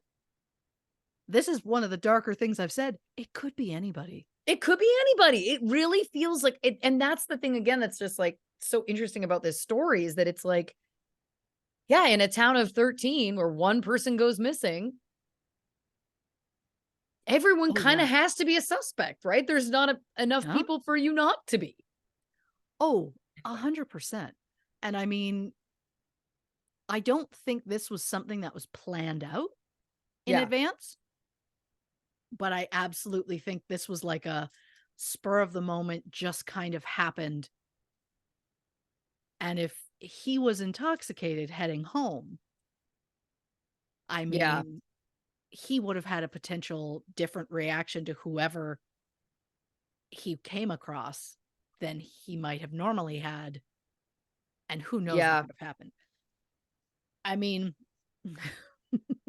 I know to us it feels like we're almost done the show, but like we are so far. We're so far. I'm going to stop talking. Yeah. Let's get back into it. Yeah, of course. I just love, yeah, normally by this point of time in the record, we're at the end. Waiting. Oops. No, no, I love it when we go off script. And I was going to I've said say, it. I like it when you call me Big Papa. That's not Put your helpful. hands in the air. If you can, if you're a true player, Playa. there it is. We can't afford that. So, Mark Rayner claimed to have seen Richard's tire tracks near Patty's house after his disappearance. The fact that he knew specifically that those were Richard's tire tracks, I don't know. Yeah, I But don't know. he also claimed that he and his wife saw 5 or 6 dead puppies at the rubbish tip that they believed were killed by Richard. Richard absolutely denies this and even lists off the people who adopted those 5 or 6 puppies that were in question. Um, again, though, I don't feel like Richard has a motive, but again, to your point, it could have been just like it kind of happened. I also would So just like to see the proof of these dogs being still alive. sure. Because I mean, what we're talking 2017? Yeah. If they were puppies in 2017, the odds of them still being alive should be pretty high. I'd hope. But I Just don't know. saying Again, there it would just give him seems so many. credibility. It would give him credibility, right? It's true. It's just such a wild thing how many of them, if they didn't like each other, they loathed Yeah, each other. again, it's There was fascinating. never a not a fan, but he's fine. It was always Yeah. either I get along with him, he's fine, or I fucking hate him. Yeah, exactly. There was no in between, so I found that fascinating. Well, because also again, like accusing someone of killing puppies is pretty extreme if it's not true. And if it is true, it's pretty extreme. Like it's you know what I mean? Like that's just one example of the many, but you know what I'm saying. Oh, 100%. I have so many questions because it's also like if you saw the puppies, I know that they didn't have police in the like in their town, but take photos of proof and then call the cops. And if the bodies are moved, you at least can be like, here's photos to show you. But it was just like, this is what we saw. Mm-hmm. Yeah. Did you? I don't know. Maybe. I don't think so. God, I hope not. But I trust no one on either side. you can't trust anybody in this job. You I can't. know that I'm talking like a cop now. Look. Can't trust anyone. No. So then we come to Fran Hodgetts. Now, the way I mentioned this before, but the way that Larrimah is laid out, Fran's house is in the north. The Larrimah Hotel is just south of Fran. The rest of the residences are south of the hotel. But Patty's house is in the north, directly across the highway from Fran's house. Again, I will post a map on our socials. But likely due to their proximity and the fact that they were both very strong personalities, Fran and Patty absolutely did not get along. Fran said that she met Patty about 30 years earlier. Do you want to guess where? The Daily Waters pub. I was like, I know the answer. I can't. Yeah. Mm-hmm. Yeah. She said they were initially on good terms, but things deteriorated after Patty moved across the road from her. She described Patty as, quote, big, big, big trouble. Fran said things got worse after she and her husband Billy split in 2014. Fran said that Patty took Billy's side, and soon Fran told Patty he was no longer welcome at her tea house. According to Fran, the split happened in the first place because Billy never stood up for her when Patty would harass her. But once Fran kicked Billy out, she said everyone turned on her and Patty's harassment then got worse. Patty put up a fence on his property to stop Fran's customers from parking there. He also put up a sign that stated that the best meat pies in town were sold at the Larrimah Hotel, which irritated Fran because she said she was known for her meat pies, which she sold at the tea house. But Patty took things further than a simple sign. He gave an interview to an ABC journalist in 2011 where he was quoted as saying, quote, Fran's got the worst pies, and I'll fucking tell you that. They were shit over there. I used to go over there, and the dog wouldn't eat Fran's pies. Fran, clearly hurt by this statement, responded saying she never once sold Patty one of her pies, so he shouldn't know. Don't attack the woman's pies. And it should be noted too, you may have mentioned this, but these are like traditional meat pies. These are not sweet pies. Unfortunately. Look, I like a meat pie. I will down a chicken pot pie.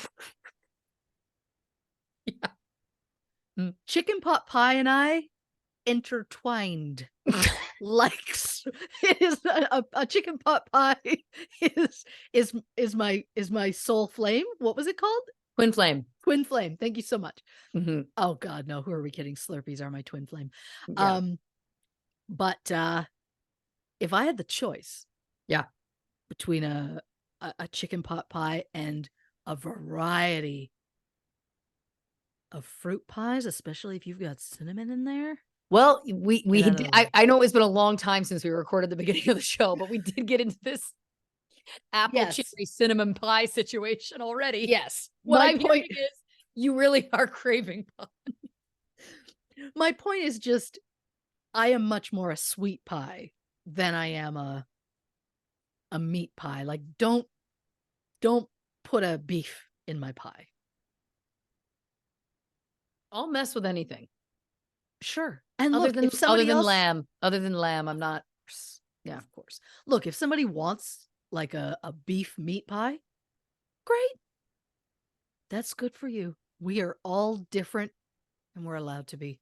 To be honest, I don't really like eating pork either, or any other most animals.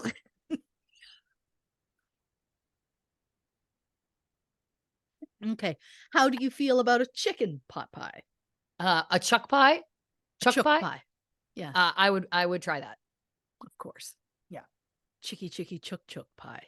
I gotta stop. We gotta stay on track. This is it's harder than it seems. So Fran said that Patty interfered with her property between 2010 and 2017. Fran made 9 complaints to the police about Patty. In June 2010, Fran claimed Patty stole the $200 red umbrella from her front yard. When questioned by police, Patty said when he heard that Fran was blaming him, he went out and bought a similar umbrella and put it on the table outside his house just to, quote, stir her up. This is a man with too much time on his hands, but there's also my instinct that's like, is he teasing her because he likes her and her attention? I'm also, well, listen, I don't want to speculate, but I was like, they met each other 30 years prior. Is it possible they had some kind of relationship at some point? Is it possible that's why he was so shitty to Fran? And that's why she so desperately wanted Billy to stand up for her? In a town of 13, statistically speaking, it wouldn't be insane to think that perhaps they had had some sort of relationship or relationship adjacent past. Just putting that out there. Oh, it's more than possible. I mean,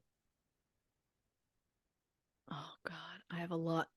Again, I have so many questions about them. God, it must be so quiet there at night. I bet that's nice. You say nice, I say terrifying.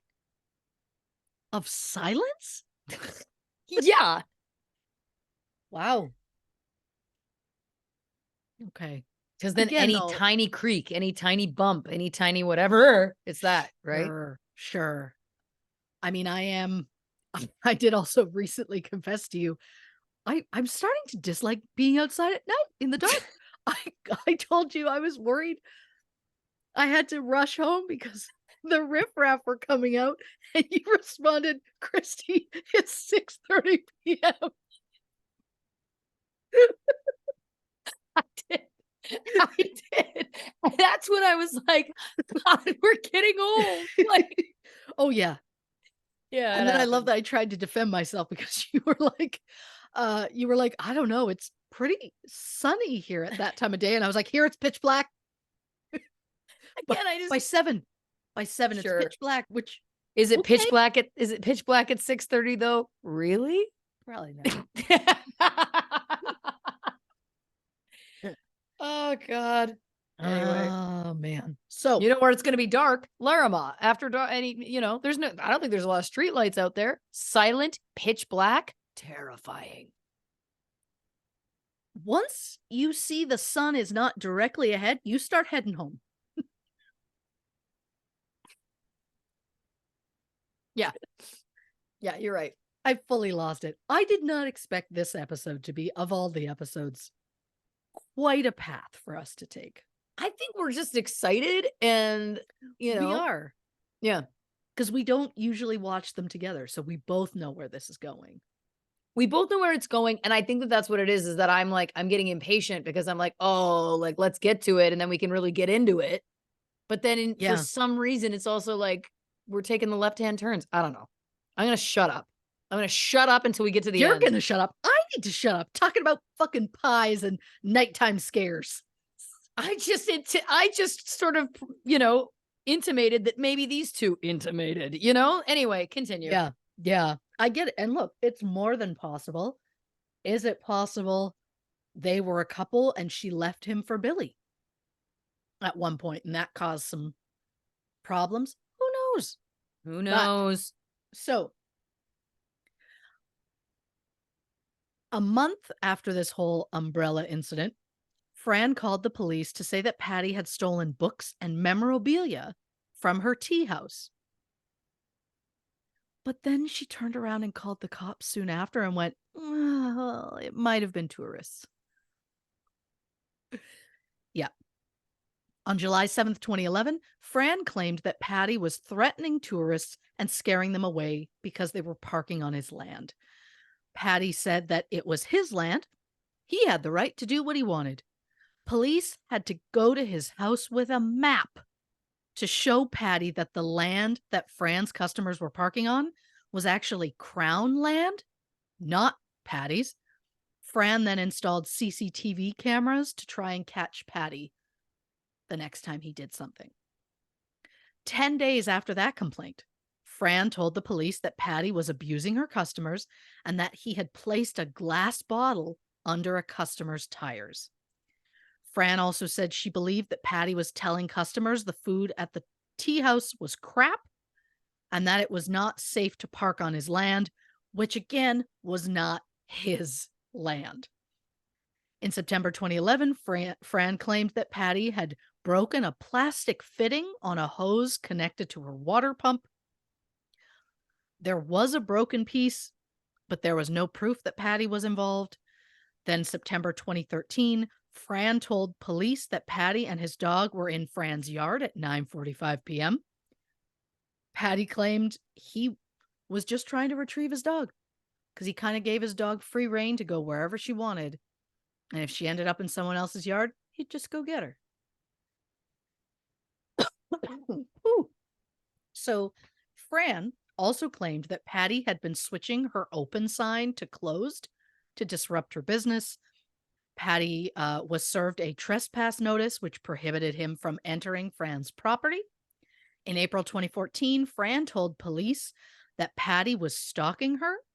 She said he would sit in his front yard with binoculars and yell to Fran's customers saying her food was not very good. The feud got so bad that on September 7th, 2016, Fran and Patty signed a truce, agreeing to be civil towards each other. The agreement included they would limit their interactions to necessity, respect each other's privacy. If one person waves, the other had to wave back, and they had to smile at each other. It also included that they had to leave past matters in the past as long as it didn't reoccur.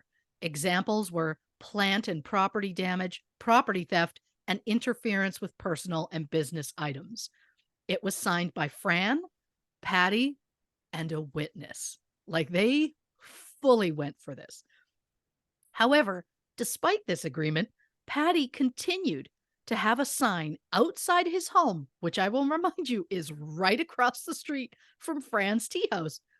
The sign said that the best pies in town were at the Larrimah Hotel, which of course irritated Fran because she sold pies at her place across the street. Patty then added a small sign that read, Fran's Sweeney Todd Pies. Because of course he did. Oh my God. And that means a Sweeney Todd side note.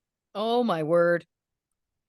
Sweeney Todd is a fictional barber who killed his customers with a straight razor and gave their corpses to his partner, who baked them into meat pies.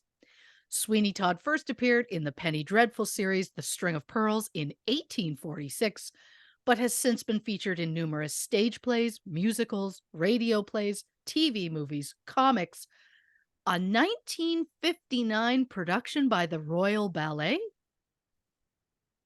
and multiple movies, including the 2007 Tim Burton movie featuring Johnny Depp, Alan Rickman, and goddess Helen Bonham Carter.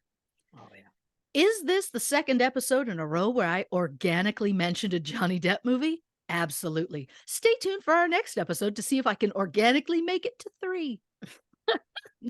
Spoiler, I doubt it, but I'm going to try. I love it. Shout out to our dear listeners who went to see Lauren in Chicago back in September. First, thank you for showing her support. I appreciate it because Lord knows she deserves the world.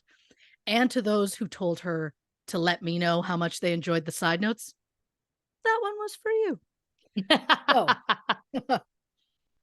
So, just 42 days after they signed that agreement, which was adorable, Fran applied for a personal violence restraining order against Patty. However, her application was dismissed and she was ordered to pay Patty $500. On August 29th, 2017, Fran told police that someone had poisoned her new plants.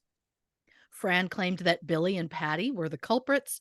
According to the police report, they were unable to prove whether either man was involved. Fran said she had no proof because someone cut the lines to her CCTV cameras. But Patty wasn't the only person in town that had issues with Fran. Apparently, she used to be really close with Bobby and Carl Roth, but the relationship soured over time. Bobby used to work for Fran, helping out at the tea house, and Carl would take on odd jobs for her. Carl said, quote, "I was sort of the call out to go and fix things, and yes, sometimes several times a day. It got to the stage where I was very unenthusiastic about it. She'd come, and I'd bolt out the back door." Carl was even the one who ordered and installed the CCTV cameras that Fran had requested. However, Carl stopped helping Fran altogether when she once called him to fix Billy's TV. Carl discovered that the cable to the TV had been cut, and Fran admitted she cut it herself. Carl said, quote, "That was the last thing I ever fixed for her." During the investigation into Patty's disappearance, Bobby told police that Fran once told her she wanted Patty dead. So during the initial search, police searched Fran's property, including her septic tank, her barbecue, and her incinerator, but they found nothing. Fran's initial interview with the police lasted 4.5 hours. A witness at the inquest into Patty's death, named Wayne Ledwidge, claimed at some point in late 2017, he went to the government center in Catherine with his neighbor Brian Roberts. While there, Wayne claims that Fran approached them, mentioned a neighbor who was giving her a hard time, and said she needed to get rid of him. Wayne claims that Fran offered them $10,000 to get rid of Patty. Wayne said, quote, "She said she had $9,000 cash, but she could get more." Then, according to Wayne, Fran wrote down her phone numbers on the back of the papers that Brian was carrying, and Brian said he knew a guy who would do it. And when the news came out that Patty had disappeared, Brian said to Wayne, quote, "He didn't have to do the dog." That, of course, then is implying that Brian's friend had in fact killed Patty. But police were able to confirm that Fran, Wayne, and Brian were all in Catherine on December 1st, 2017. I don't think they were specifically setting up meetings or anything. I think it's reasonable they all happened to be in a government office on that specific day, probably because government checks come out at a very specific time of the month, so I feel like that's not a surprise that they would be there at the same time. But according to Brian's phone records, none of the numbers that Brian called belonged to Fran. Also, according to those phone records, Wayne and Brian were in Catherine on December 16th and 17th. So they couldn't have they wouldn't have been anywhere near Patty that night. So it couldn't have been either of them. But of course, that only gives them an alibi. What about this supposed friend of Brian's who Brian claimed would do the job? Well, according to Brian's phone records, the only calls he made in the months leading up to Patty's disappearance were to a female friend, Wayne, and to a health clinic. So either the killer was this female friend or someone who worked at the health clinic, or Wayne and Brian were lying. Why lie? It's so bizarre. It is. I can't help but wonder if it's a case of like, again, are people just bored? The only other thing I would offer is that when we're dealing with this kind of location, I know this is going to sound crazy, but like, do we trust the cell phone records? Like, I don't know that this isn't a big city. Like, isn't it Sure. possible they just walked over or drove over to this friend's house and had a conversation in real life? Like, we know that in Larrimah, there's like no cell service. So again, it's like, I just don't, if this was a normal case in a big city or not even a big city, but like in something that wasn't so rural, I would be listening to that cell phone evidence as like, that's pretty damning. Sure. But I don't know whether it is for me. Again, and I know that it just keeps coming back to like, it could be anybody, but it's like, Sure. I just don't know why they would make it up. And that's not to say that I think that they were involved. I think for me, it's just more, I don't know that I would take cell phone evidence as being gospel when there's no self-service in the area. They could find another way to get to this person. Oh, I get to communicate like, hey, do you want to do this deal? Yes. And to quote dear friend of the show, our very own cloud lawyer, Miss Taylor. Yeah. Don't have discussions like that in like a text or on a, like have it in a way that no one can ever know that it happened. Yeah. So it's like, yeah, why wouldn't they go have that talk in person? Yeah. Without ever having contacted the person using a cell phone. It is possible, believe it or not. Is it likely in this day and age? No. But again, we're dealing with a very specific set of circumstances here. Yeah. In terms of the location. I need to believe that police went through her, like his banking. Did he receive, like, did he put thousands of dollars into his account or not? I don't know. But while claiming that Brian's friend supposedly was going to kill Patty, Wayne also tried to claim that Brian was personally responsible for the murder of British tourist Peter Falconio, who disappeared while traveling with his girlfriend in the Northern Territory in July 2001. Despite Peter's body not being found, Bradley John Murdoch was convicted of Peter's murder in December 2005 and sentenced to life imprisonment. Murdoch claims to be innocent, and I get that that's possible, but it could also mean that Brian Roberts was not involved in any way. Again, it's a weird thing. Why would you lie about it? Why would you bring it up? I don't know. But at this point, we only have Wayne's word for it because Brian Roberts died of natural causes in April 2019. The thing that sticks out to me about this whole idea that Fran paid these guys to get rid of Patty is that according to Wayne, Fran said she had $9,000 cash, but that she could get more. But according to Bobby Roth, when she and Fran were on better terms, Fran asked Bobby to store some cash for her in Bobby's safe. The amount? $30,000. So if that's true, and Fran had that kind of money, why would she tell the guys she only had 9,000? Is it possible Bobby was wrong about the amount? Sure. Is it possible Fran spent a large chunk of that money prior to 2017? Sure. I'm just not convinced Fran would openly solicit a hitman. It's possible, though, but I'm not so sure. Fran, of course, denies it. She said, quote, I can tell you now, I never, ever, ever, ever paid anybody to bump Patty off. I swear to God, on my mother's grave, I know nothing about Patty.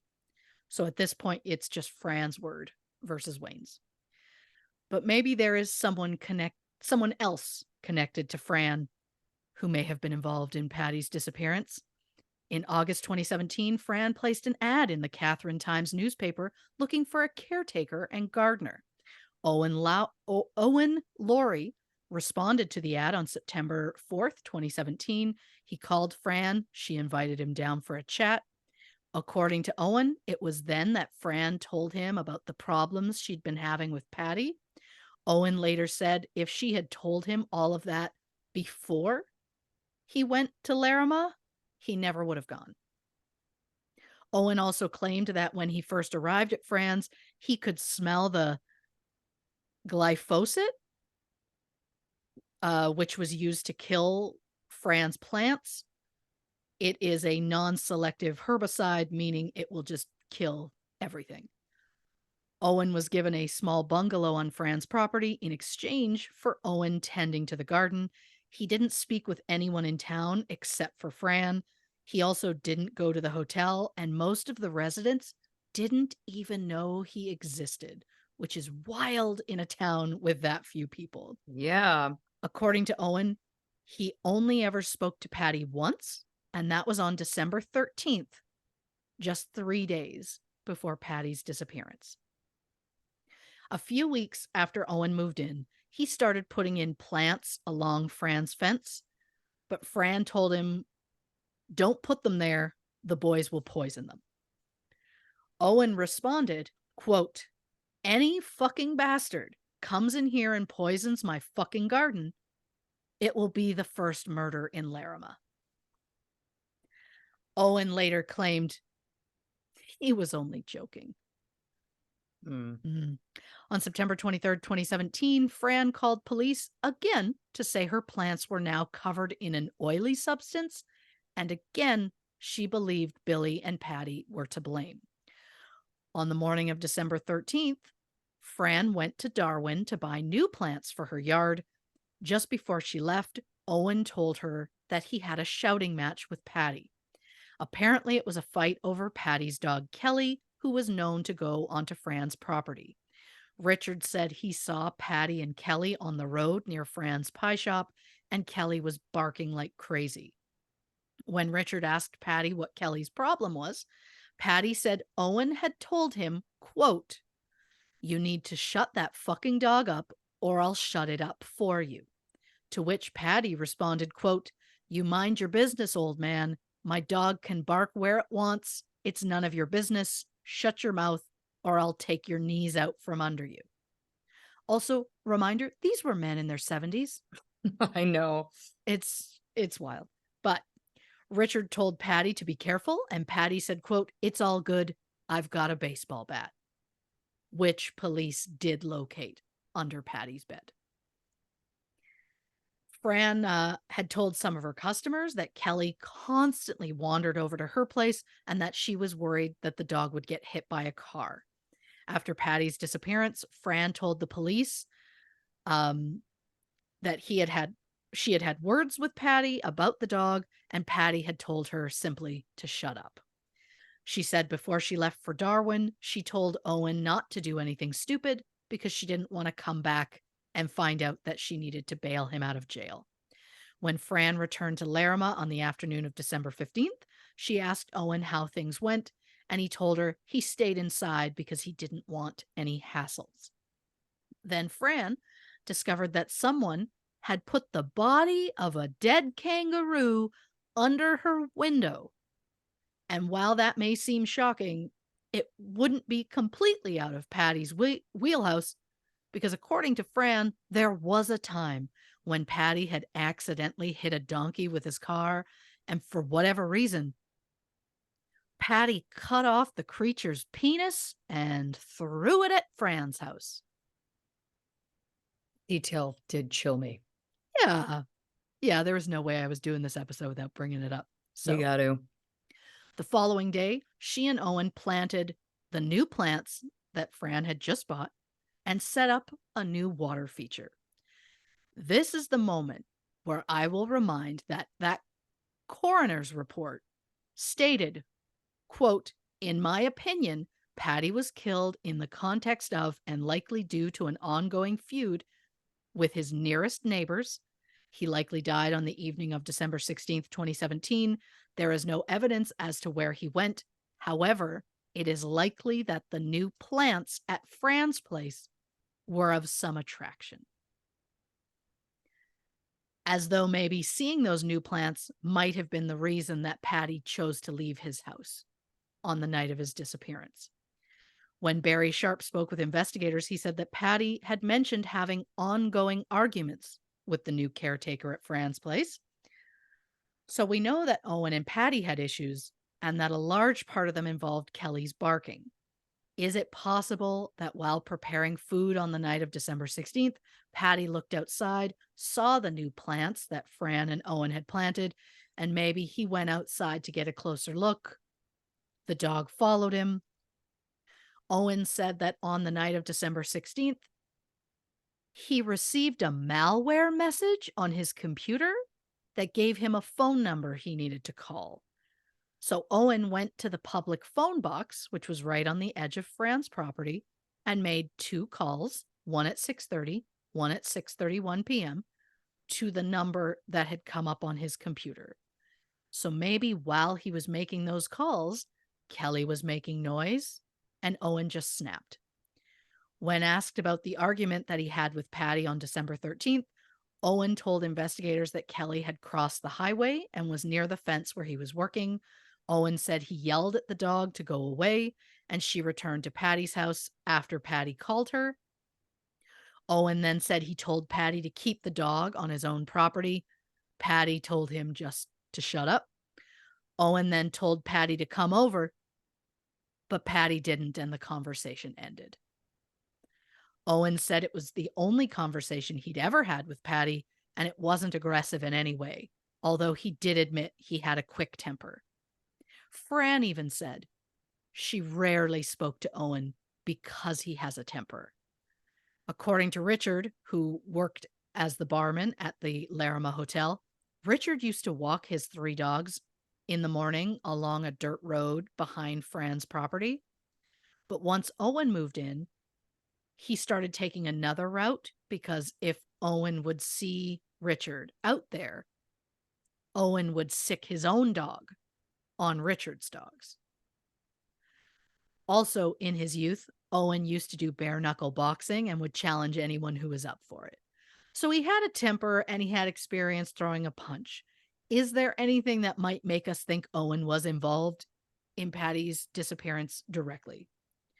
Well, during the inquest, it was revealed that 2 weeks after Patty's disappearance, the police secretly installed listening devices in the bungalow where Owen Laurie lived. The devices were planted thanks to a warrant that was issued by the Supreme Court on December 28th, 2017. The recordings, which mostly featured Owen singing to himself or to his dog, were played for the court. There were 8 total, recorded over a 5-month span between January 9th and January 5th, 2018. Some of them were difficult to understand, but the same theme is brought up over and over again. And I'm going to paraphrase on these because they were long and a lot of them are just very repetitive.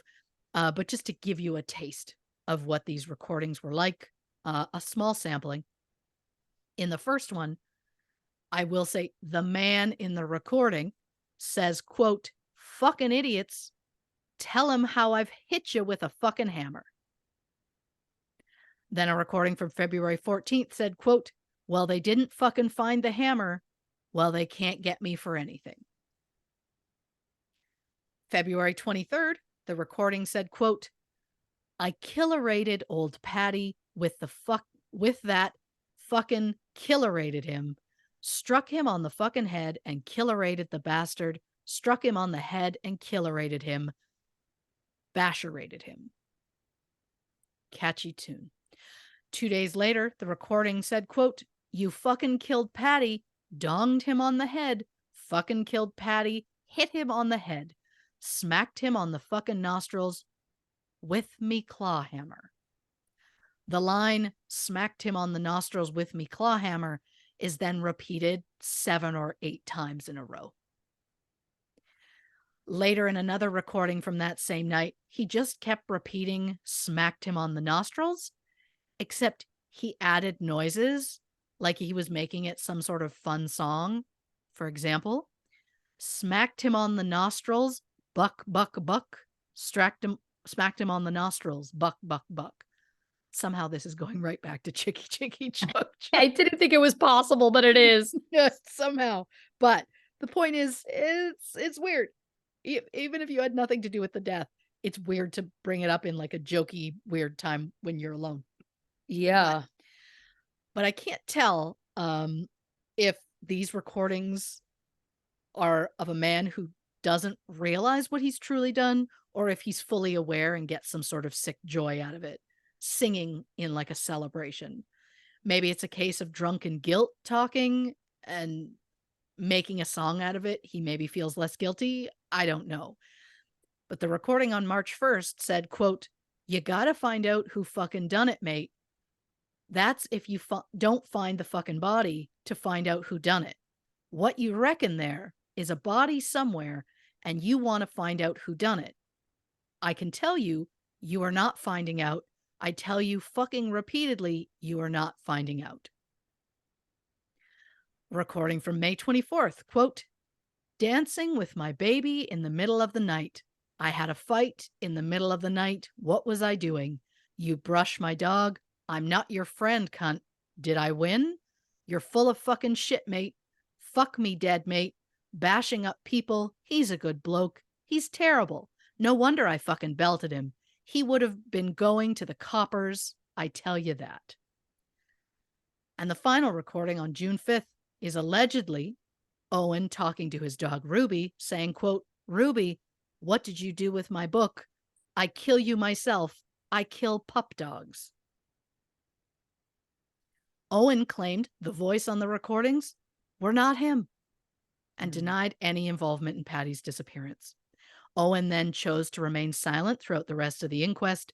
Police found what they believed to be blood in Owen's vehicle, but 2 weeks later, he was cleared.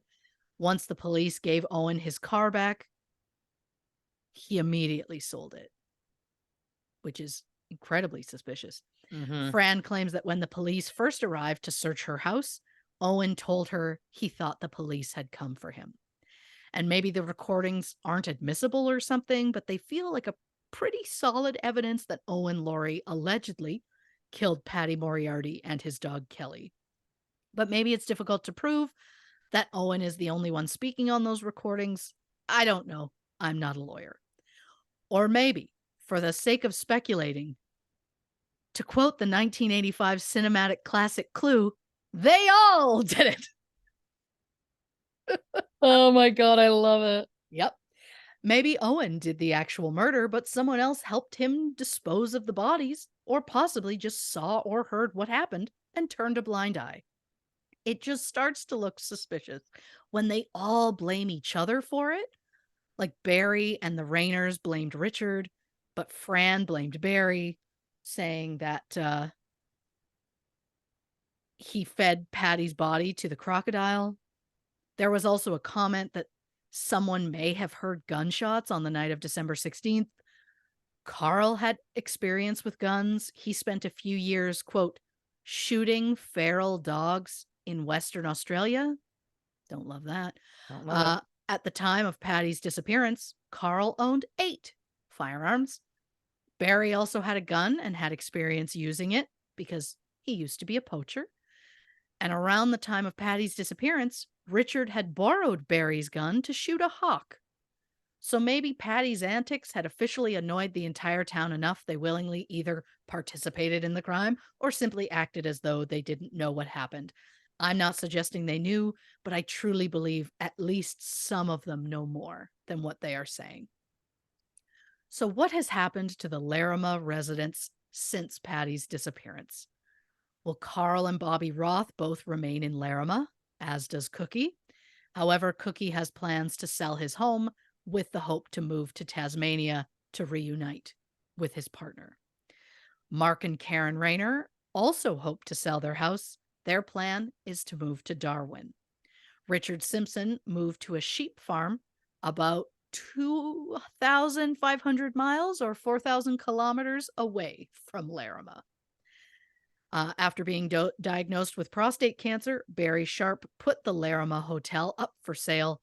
Included in the sale was the zoo, which featured the snakes, the sugar gliders, 2 emus, approximately 600 birds, and Barry's 3 crocodiles, which include Ray Ray, the blind freshwater croc who was named after Ray Charles. Stop. Yeah. Agro, the saltwater croc, and Sneaky Sam, Shut up. who is a saltwater croc that measured 3.5 meters long. Sneaky Sam, I'm sorry, but I'm fucking charmed. And Yeah, I'm disappointed. Not a single hat. Sneaky Sam sounds like a hat guy, you know? Absolutely. The day before the auction of the hotel, the head fell off of the Pink Panther statue that sits out front. The locals used a front loader to put the head back on just before the auction started. And while the hotel didn't actually sell during that auction, it was purchased by a prominent territory family in October 2018. Barry Sharp then died December 7th, 2019, at the age of 77. In 2020, the hotel was purchased by a young couple from the Czech Republic named Ondra Hadris and Lucy Minarikova. They arrived in the Northern Territory with the plan of only staying for a few weeks, but then the pandemic happened, so they were essentially trapped. So they just decided to make the best of it and put down some roots. In early 2022, they welcomed a son, Matthew, who was the first baby born in Larrimah in 40 years. Fran Hodgetts currently lives in Melbourne with one of her daughters. She left Larrimah after a cancer diagnosis that required her to seek regular treatments. Fran's grandson, Brent, is currently keeping Fran's tea house running in her absence. Fran says that she does hope to move back to Larrimah once her treatment is over. Fran's ex-husband, Billy Hodgetts, died in 2022 at the age of 77. Owen Laurie has since left Larrimah, and there is no confirmation on his current whereabouts. 38,000 people go missing in Australia every year, with 98% of those being found safe. As of October 2023, Paddy Moriarty and his dog Kelly have still not been found. Paddy's case has inspired an Australian true crime podcast, a book, a 4-part Radio National series, and of course, the new documentary on Max. There is currently a $250,000 reward for information that helps solve the case. But as of this record, no one has ever been arrested in connection with the case, and the investigation is ongoing. Reporting for whatever the fuck this episode was. Magic. That's I'm what it was. Christy Oxborrow. Magician. I also don't mean the case or the documentary. I mean us. Oh, look, just I think hope- we're they all know that. peak chuckle buddies.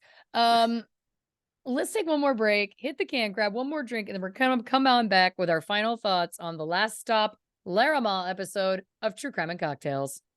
3, 1, 2, 3. Welcome back to this episode of True Crime and Cocktails. We're, of course, discussing the Max documentary Last Stop Larrimah. All right, I'm going to go through this quick because we took a lot of turns in this one. We did. And I think I just have general thoughts and feelings also, because I was writing down as we were going. I started a little motive list where I was like, who has motive here? And then I know as we were going, we were kind of saying like, well, kind of anybody. But some of them it wasn't as like obvious as others, right? So like, Sure. Wayne and Brian, for example, it's like, what is their motive really? I guess just getting paid, but then there also wasn't any proof. Like, that's kind of a weird thing. Obviously, if we're looking at the list, who has the most motive? Fran. We know this to be true.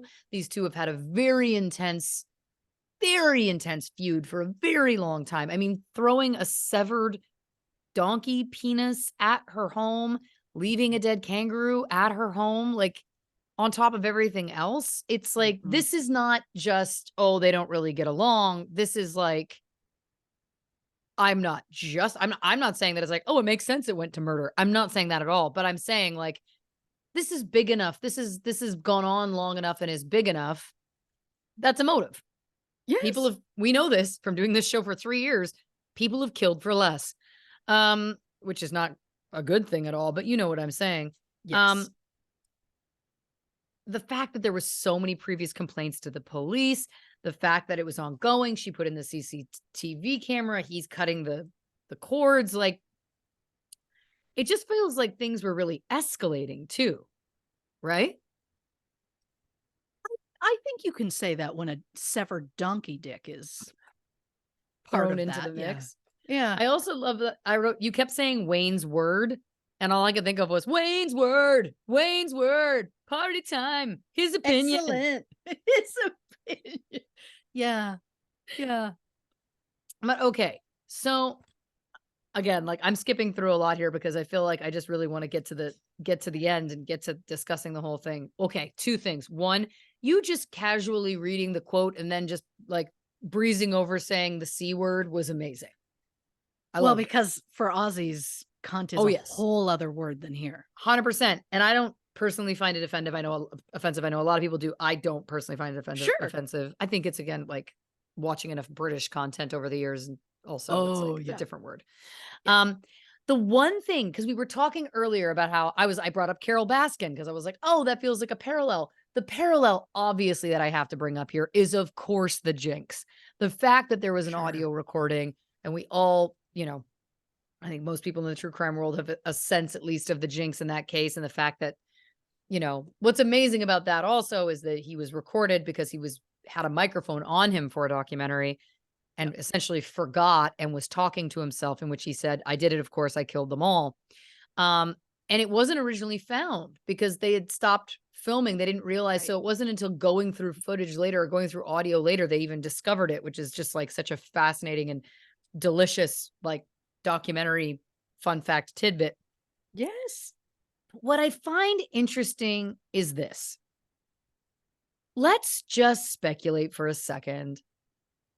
Owen is hired as Fran's kind of like helper, gardener, you know, without it being laid out in their job description, probably protector to some level. It seems like, you know, I could see if I were her, I wouldn't necessarily feel comfortable living in that house alone, given how everything was going, etc. So I Sure. could see wanting to employ you know, somebody to be there at all times and kind of like watch the property, etc. Yeah. The thing about Owen's recordings that I find interesting is it feels to me like, yeah, is this the musings of someone who's very guilty, of someone who's trying to process what they did? Is it the musings of someone who absolutely didn't commit the crime and lives in an extremely isolated place where he rarely speaks to anybody? And these are the ramblings of someone who may have not had anything to do with it. I think that's why it can't hold up in court because there's no evidence to back it up, right? Like if you had the recordings along with something, something else, other than the like little details that we know about his arguing with Patty, etc. But if there was physical evidence, if they were actually able to Sure. find that blood in his car, connected to, even if it was just the same type as Patty's, for example, that would be something. But that brings me to my next question, which is who did this that was able to do it so well? Because it seems, look, we have done this show long enough that I think it's safe to say it's very difficult to pull off a murder and not get caught. Sure. We absolutely hear about it on this show. Of course we do. But it just feels like the fact that there's nobody, Yep. no body of the true innocent in all of this, Kelly, by the way, who Yep. didn't none of this. I mean, it's such a tragedy. Anyway, not that I'm saying that Patty deserved to die. Of course he didn't, but you know what I'm saying? I just think the idea that a dog was murdered in the process, like that poor dog, Oh, like my I know. God, it's so dark. Um, but you know what I'm saying? Like it's like the fact that there was absolutely no trace. Yep.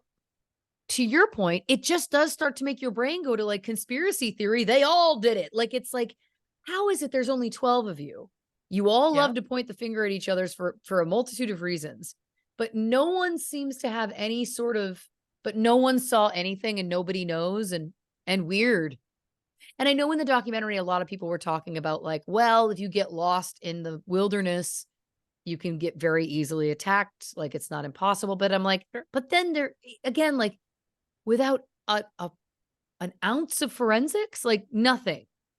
You mean to tell me he's wandering at night and he and his dog get eaten whole, and we never see anything anywhere to back that up? I mean, given the physical evidence at the home, the fact that all of his, wallet, keys, hat, it just doesn't feel to me like that's what it was. And again, I just feel like wouldn't we find something? A small tear of fabric, a shoe, you know what I mean? Like Yep. something. The fact that the one other detail that I do want to talk about very quickly is the one thing that chills me, and I could be completely blowing this up for no reason, but it's the fact that Kelly's collar was left at home. Sure.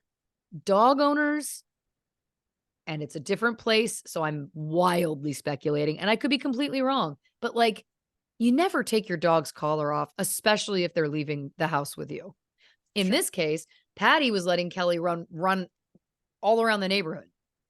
Yeah. So I'm going to assume likely wearing a collar, although I'm sure they would all recognize each other's dogs because there's so few of them. Right. It just felt like an odd detail to me.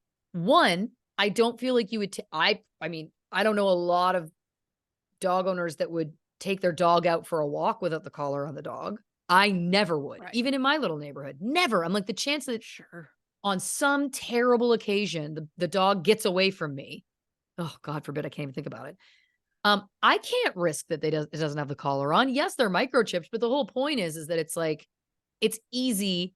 I've found one of my neighbor's dogs before, and I knew the dog, but I also was like, I didn't have his number, so I was like, great.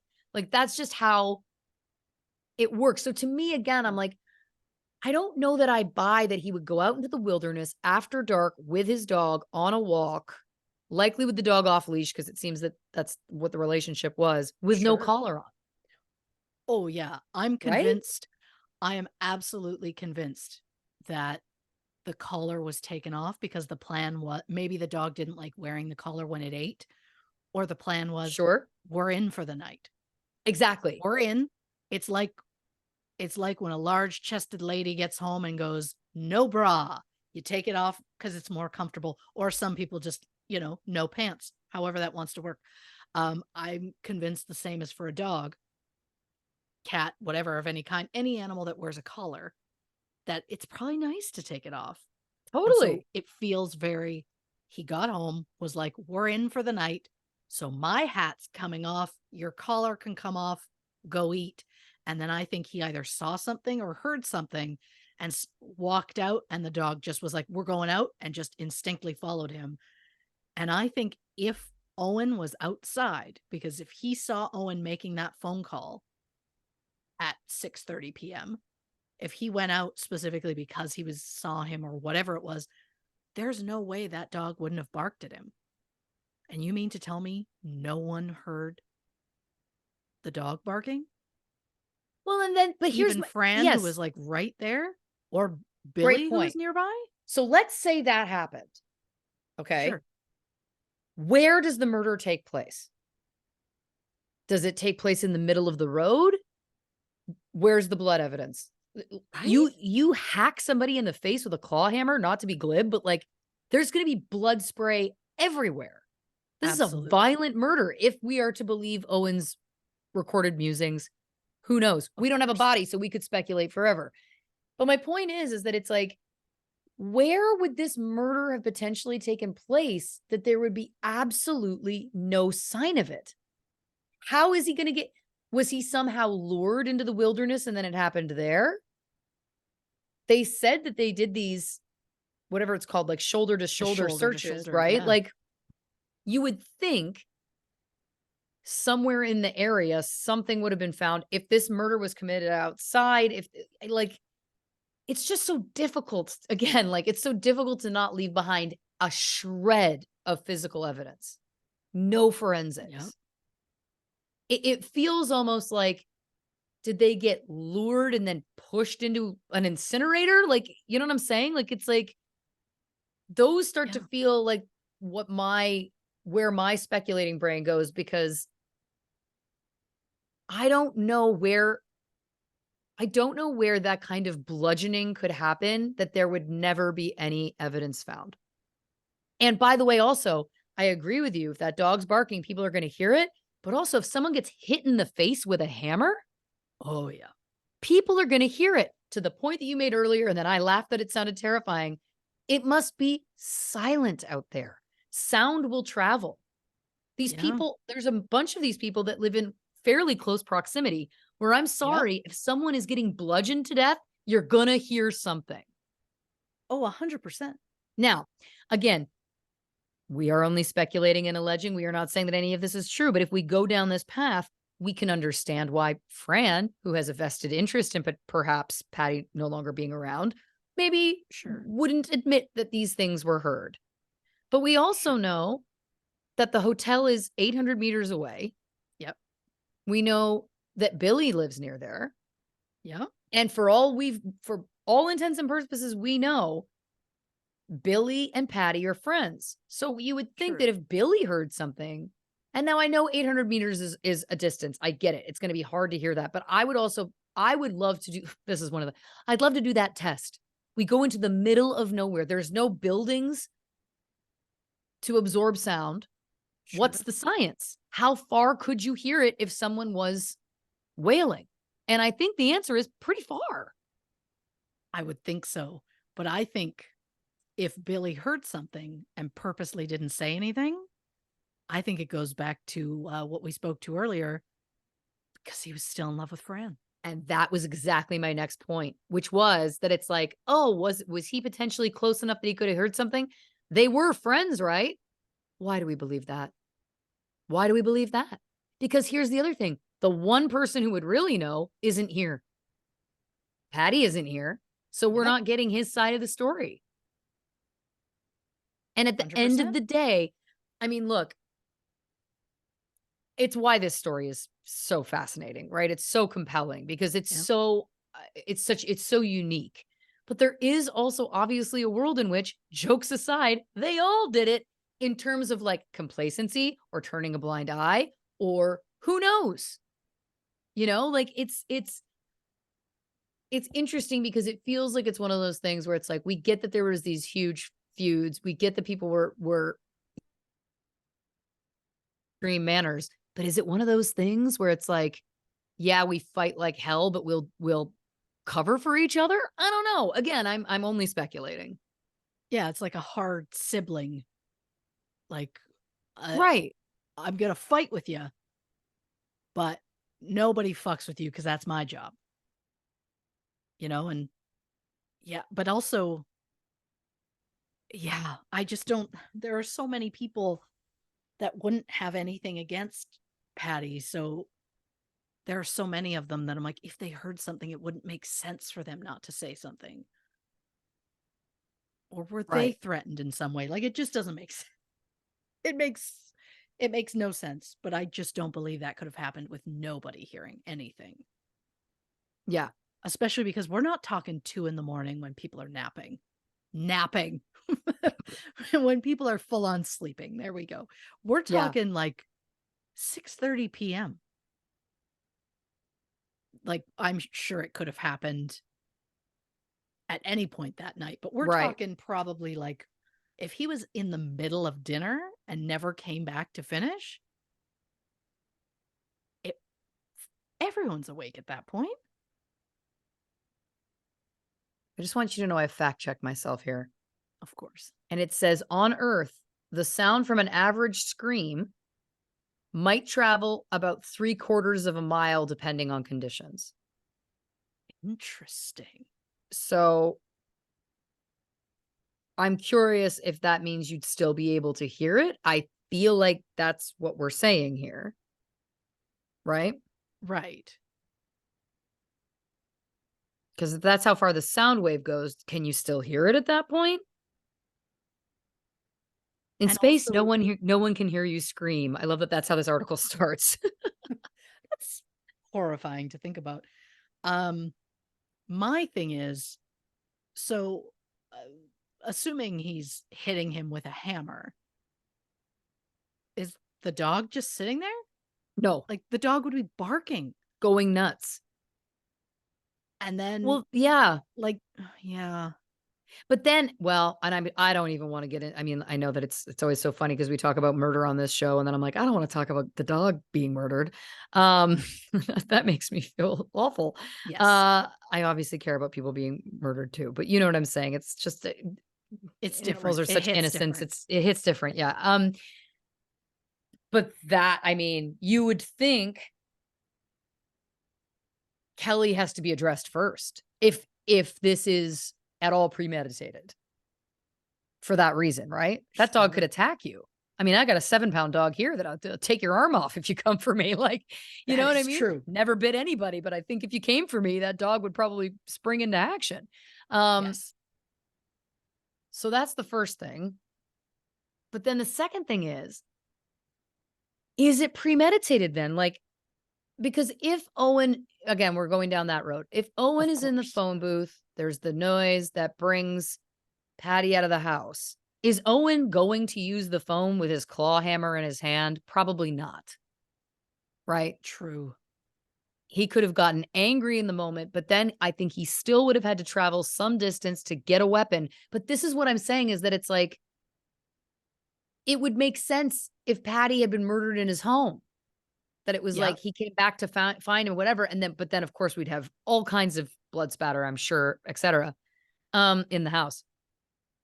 So this is what I just don't understand. Because again and then I say, like, are they being lured somewhere? How are you gonna lure him? It's the middle of nowhere. And also, he has no love for you, so it's not like, "Hey, could you come help me out back with something?" He'd be like, "Go to hell." Correct. Yeah. Yeah. It's the fact that there was like just no sign of anything. Yeah. And the idea that this was not pre-planned, the idea that it was just like it happened in the moment, like a moment of passion, but yet you didn't leave any evidence behind? Well, and what I could believe strangulation. Sure. You're not gonna hear that as easily. You might hear Right. it, right? But, like, there isn't the same kind of course, there could still be forensics, but you know what I'm saying? There's not a blood situation that you'd be looking for. But this is again why this is another reason why I'm like, I just don't know how much we can trust those recordings of Owen. I don't know what I would be. I mean, I live in one of the biggest cities in the world and I bop around here. I don't make up songs about murder, obviously, but like, I don't know what does isolation do to you? And I know not all of them were Right. completely isolated, but he certainly was. He talked about when Fran went away that he like didn't leave the house. He didn't talk to anybody. Everyone in the town's like, we never talked to him. Can Oh, you yeah. There were imagine? some that were like, we don't even know who that is when they mentioned the name. In a town of 12. You know what I'm saying? Like, it's like, Yeah. that's wild. So again, I guess I only additionally question how much we can trust him because he responded to the ad in September 2017. Yes. And we know that Patty went missing in December. So let's say October, November, 3 months ish. Let's say, who knows? Who know? Again, like, I just don't know. Was he like writing himself a story? Like, I don't know. And this again, I'm not suggesting that I'm saying he's innocent either. It's just, I just don't know how much we can trust. I don't know either that he's a reliable narrator. Sure. It's also possible he's just saying what he saw. Great point. And it wasn't him that actually did it, but he saw someone do that. Yeah. But I where? just, right? Yeah. It doesn't make sense. I mean, truly fascinating. Such a wild story. Yeah. And what characters. Christy Oxborrow, amazing work as always. We thank you so much for your time, your dedication, and for truly taking a ride on the Chuckle Bus with me. Oh, yeah. This was the full Chuckle Express today. This was the Chuckle Express population dose. In our town, there's only 2. Oh, I like that. Yeah. Well, listen, before we wrap things up, I have to give us a shout out, but also all the listeners, because we hit a huge milestone last week. Yeah. We surpassed 10 million downloads of True Crime and Cocktails. What a true milestone. How amazing. Oh, yeah. The 2 of us started doing this just under 3 years ago. We haven't hit our 3-year anniversary, which is coming up on the 13th, I believe, Yeah. of October. How amazing. It's incredibly impressive. It's incredibly impressive. We thank everyone who gave us every one of those downloads.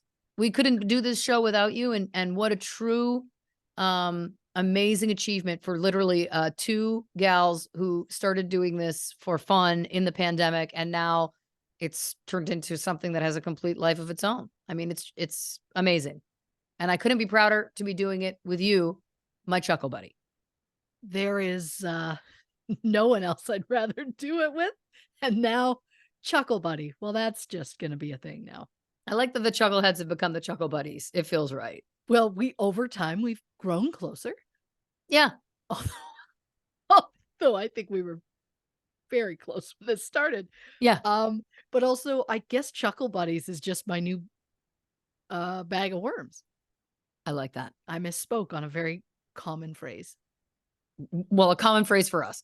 And then the last thing I want to address very quickly is there is one more very important anniversary that I think needs to be recognized, which is it's the 60 year of Captain Crunch. And I bought this today and it says celebrate 60 years with the Cap'n. And I want to say I spent so many of my years having the inside of the roof of my mouth torn up by this delicious cereal. And we're glad to know you, Cap'n. Do you want to? I'm losing my mind. No, this is what I do now. We thank you so much for being here, dear listeners. It means so much to us. If you haven't already, give us a follow on the socials on Instagram, Facebook, and YouTube at True Crime and Cocktails, on Twitter at Not Detectives. If you'd like some more Chuckle Buddy, Chucklehead content, go over to patreon.com/True Crime and Cocktails for more information about our subscription-based service over there. And of course, the only place for official True Crime and Cocktails merch is, of course, truecrewmerch.com. So check that out. And I will be posting, obviously, as soon as the alien items are available. Christy, do you want us to tell the listeners about next week's episode? There's not one. Oh, my word. Yeah. So there is not an episode next week, but we are back October 24th. Beautiful. With Lombard Street Haunting. That's right. It's spooky season and we're going to get into it full throttle. Cannot wait for that. But until then, Christy, do you want to say goodnight to the people? Good night, Mr. Feldman. I apologize for the harassment. Good night, Cap'n Crunch.